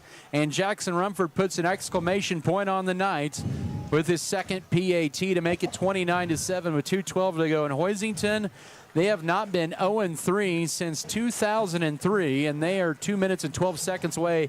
But I tell you what, they have played a rugged schedule. It doesn't get any easier for them in 2 weeks. They go to Southwestern Heights, a very winnable game next week, and then they host Cheney in 2 weeks at home. End over and kick on the kickoff. It's returned here by the Cardinals across the 10, 15, 20. And an ankle tackle that time at about the 23-yard line. That time by Peyton Bergner, the returner. That was Carson Mason. Bergner would not let go of him, that ankle, and that was a good play. That ran off a little more time as well, 2:05 to go. And Hoisington with it at their own 24, down 29-7. Flexbone set up with the shotgun for Gallo, the senior quarterback. He'll drop back to pass on first down, looking down the field. Pass deflected. Oh, the tip drill, and that one bounced around like a hot potato. But it took some bad angles and not a lot of good English on that one. Bergner almost got it behind him for the pick, 2nd and 10. Well, my first thought before they snapped that ball was, well, they're going to throw the ball, and we're going to intercept it. Well, you are almost right on that one. And you know, we still may get one before it's over. The only way they can win this or get back in, is they need to throw the ball and be successful. But it's been tough on them tonight. 29-7 Beaver lead, 1:59 to go, 2nd and 10. Hoisington with some confusion. They're missing Taylor Morales, who went out with an injury earlier in the fourth quarter on a run to the 5-yard line on that last series. Oh, there's movement on the right side for the Cardinals. That is their first penalty of the second half. They have 7 for 52. And it's 2nd and 15. Well, that wasn't a good time to get one.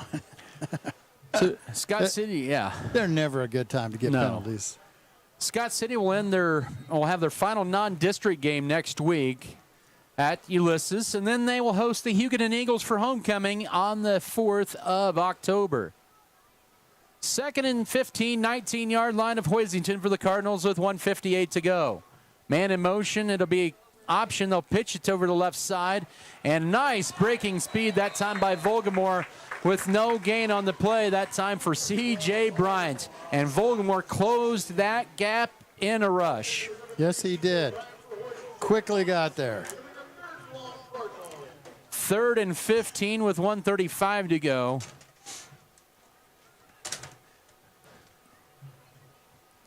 This is a good get-right game for Scott City tonight. Oh, it's been a great game for Scott. That way they've gained back their confidence. They weathered a big storm in the second half for Hoisington.